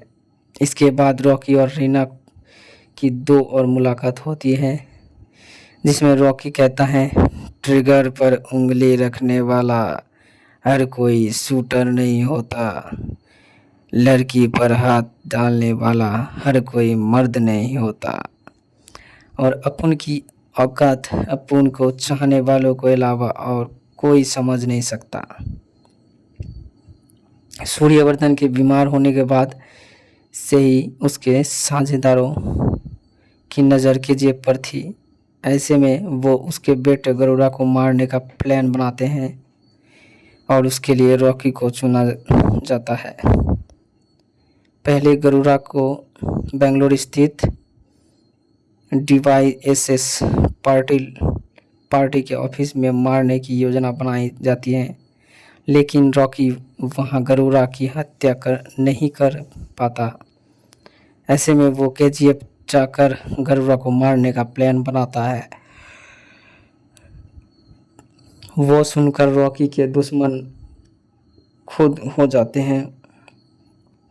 वो कहते हैं कि रॉकी जहाँ रहा जाए वहाँ से आज तक कोई वापस नहीं लौटा। ऐसे में कसीम कहता है, रॉकी आग है आग, दुश्मन पेट्रोल, दुश्मन जितने ज़्यादा बढ़ेंगे आग उतने ज़्यादा फैलेंगे। गरुड़ा को मारने के मकसद से रॉकी केजीएफ जाने वाले रास्ते पर निकल पड़ता है। गरुड़ा के तमाम आदमियों को मारकर वो मजदूरों को केजीएफ ले जाने वाले ट्रक में बैठ जाता है और केजीएफ के अंदर पहुंच जाता है। केजीएफ के अंदर की ज़िंदगी एकदम अलग होती है। वहाँ जो भी जाता है जिंदा नहीं लौटता है। वहाँ जो भी नियमों का उल्लंघन करता है उसे उसकी कीमत अपनी जान देकर चुकानी पड़ती है। रॉकी धीरे धीरे वहाँ के लोगों की कहानियों का हिस्सा बना और गरुड़ा के महल तक जाने का रास्ता तलाशने लगा।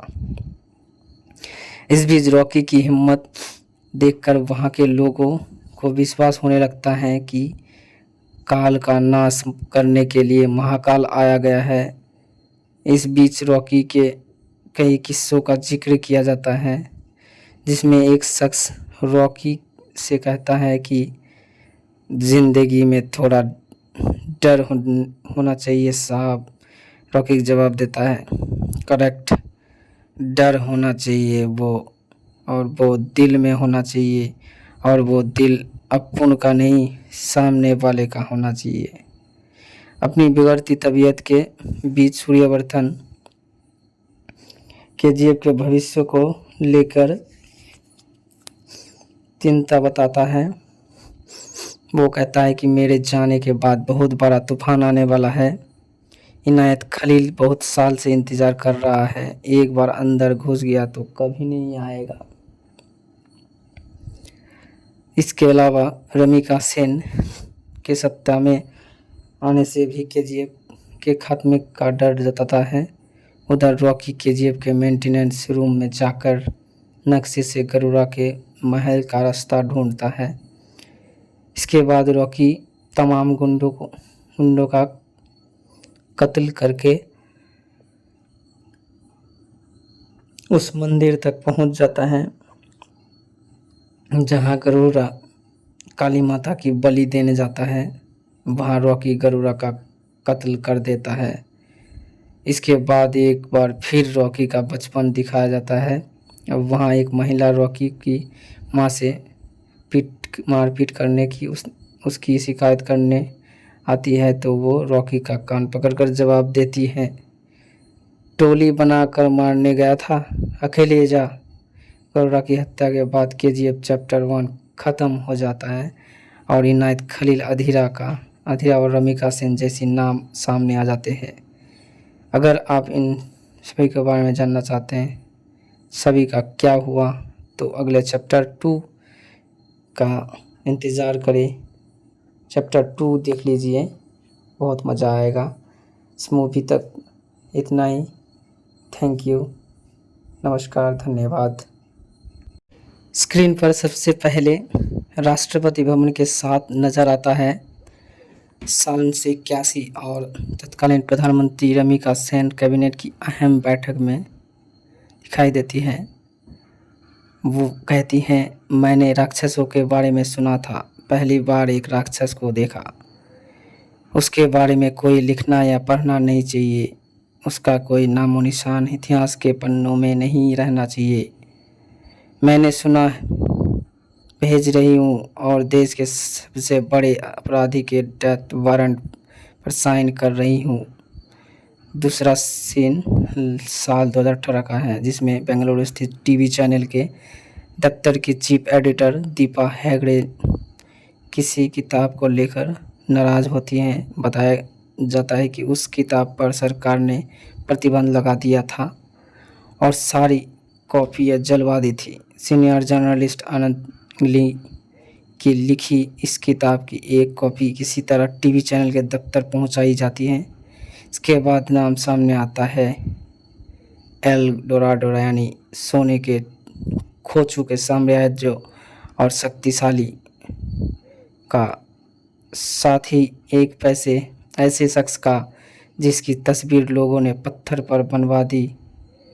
और वहाँ से KGF चैप्टर 1 यानी कोलार गोल्ड माइंस की शुरुआत होती है। कहानी का पहला पन्ना 1951 का है।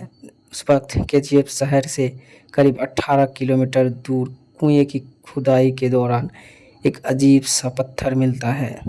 उस पत्थर की जांच के लिए सूर्यवर्धन के साथ सरकारी अधिकारी जाते हैं।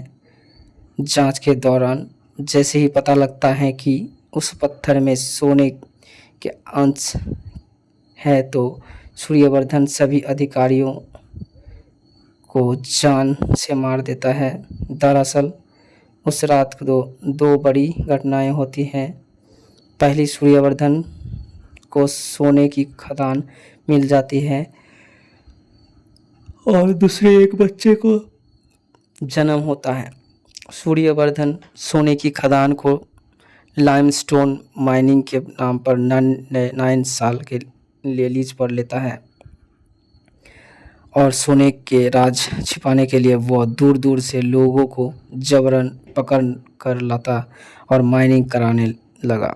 इस बीच उसे बच्चे की मां का जिक्र होता है जो सोने के खदान मिलने वाली रात पैदा हुआ था। उस महिला की शादी 14 साल की उम्र में होती है। उम्र के 15वें साल में वो मां बनती है और 25 साल की उम्र में उसकी मौत हो जाती है। जायदाद के रूप में वो अपने बेटे के पास आखिरी शब्द छोड़कर जाती है। वो कहती है, दुनिया में सब कहते हैं कि पैसे के बिना चैन से जी नहीं सकते, लेकिन वो कोई नहीं कहता कि बिना पैसे के चैन से मर भी नहीं सकते। मुझसे एक वादा कर बेटा, तू कैसे जिएगा मुझे नहीं पता, लेकिन जब मौत आए तब दुनिया का सबसे ताकतवर और अमीर बनकर मरेगा। इसके बाद वो लड़का अपनी मंजिल की तलाश में बम्बई पहुंच जाता है। बम्बई पहुंचने के बाद रॉकी बूट पॉलिश कराने वालों के साथ जुड़ जाता है। अपने सपनों की शुरुआत करने के लिए वो इंस्पेक्टर के सिर पर बोतल फोड़ता है। पहले तो वो भागता है, लेकिन बाद में कहता है कि पुलिस वाले को पता ही नहीं कि उसे किसने मारा। उसे वो बात पता होनी चाहिए। जब पुलिस रॉकी को पकड़ लेती है तो डॉन अपनी पावर दिखाकर उसे छुड़वा लेता है। डॉन पूछता है कि किधर गया था बे तू, उस पुलिस वाले को क्यों मारा? रॉकी जवाब देता है, नाम कमाने गया था, किसी को मारा तो पुलिस ढूंढेगा, पुलिस वाले को ही मारा तो तुम्हारे जैसे डॉन ढूंढेगा। इस पर डॉन पूछता है कि क्या चाहिए तेरे को? जवाब मिलता है दुनिया। बस वहाँ से रॉकी के कदम नए रास्ते पर जाते हैं। कहानी 1978 में पहुंच जाती है। ईरान और अफगानिस्तान की वजह से अमेरिका और सोवियत संघ में दरार आ गई थी। तमाम सामान के साथ सोने के दामों में भी उछाल आ जाता है। लेकिन सूर्यवर्धन ने अपना कद इतना ऊंचा कर लिया था कि उस तक पहुंचना आसान नहीं रहा गया था। केजीएफ का अपना साम्राज्य सुरक्षित करने के लिए उसने 5 पार्टनर बनाए थे, जिन्हें सोने को गलाने से लेकर उसे बेचने तक का जिम्मा दिया गया था। सूर्यवर्धन ने राष्ट्रीय राजनीति में कदम रखकर अपनी ताकत और ज़्यादा बढ़ा ली। साथ ही अपने भाई अधीरा और बेटे गरुड़ा की मदद से केजीएफ को बेहद सुरक्षित कर लिया। लेकिन एक दिन सूर्यवर्धन को दिल का दौरा पड़ जाता है। जब वो मौत की कगार पर होता है तो उसे के लिए काम करने वाले हर एक शख्स की नीयत खराब होने लगती है और केजीएफ में पहली बार विद्रोह के बादल मंडराने लगते हैं। ऐसे में सूर्यवर्धन केजीएफ की सत्ता भाई अधीरा की जगह बेटे गरुड़ा को सौंप देता है। अधीरा कहता है कि जब तक गरुड़ा जिंदा है तब तक वो इस गद्दी के बारे में सोचेगा भी नहीं। उधर सूर्यवर्धन की तबीयत बिगड़ने के बाद सोने की कीमत बढ़ाने की फिराक में बैठा इनायत खलील से बम्बई में घुसने की सही समय मानता है और बम्बई के डॉन सेट्टी के विरोधी दिलावर से साथ मिला लेती हैं। पहली बार इनायत खलील का सोना बम्बई के पोर्ट पर पहुंचने वाला ही होता है कि वहां रॉकी की एंट्री होती है। सीन की शुरुआत में रॉकी एक इमारत में खून से लथपथ जंजीर से बंधा नजर आता है। गुंडों ने उसे चारों तरफ से घेर रखा था, जो रॉकी को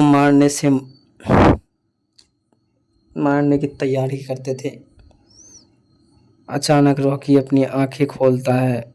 वो देखते ही हर गुंडा घबरा जाता है। रॉकी बोलता है, अपन का खून भी तो लाल ही है। बचपन में ही बम्बई आ गया था, सीधा सेट्टी में झोंक दिया गया। इधर गोलियों में 2 वक्त की रोटी मांगी तो मार मिली, सोने के लिए जगह मांगी तो पिटा गया। लेकिन बम्बई को वो नहीं पता था कि भट्टी पर जो गिरा है था वो लोहा था। बस उसे पिघला पिघला कर पीट पीट कर खंजर बना रही थी और खंजर सिर्फ काटता है। रॉकी की मारने पीटने की तरीके को देखकर गुंडे भागने लगते हैं और बम्बई में एंट्री करने का इनायत खलील का सपना एक बार फिर टूट जाता है। रॉकी के कारनामे की वजह से उसका नाम दूर दूर तक फैल जाता है। इससे बम्बई के डॉन सेट्टी को खतरा महसूस होने लगता है।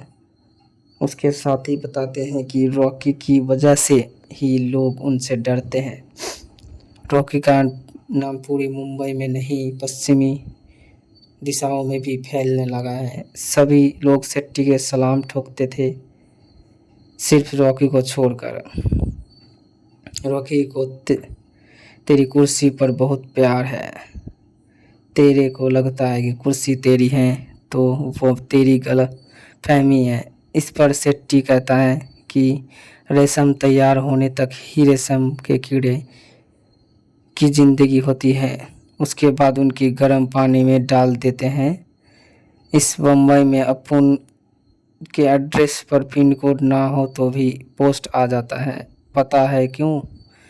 अपुन का नाम ही इतना फेमस है। ऐसे में जब सेट्टी के गुंडे रॉकी का मजाक उड़ाते हैं तभी एंड्रूज की एंट्री होती है।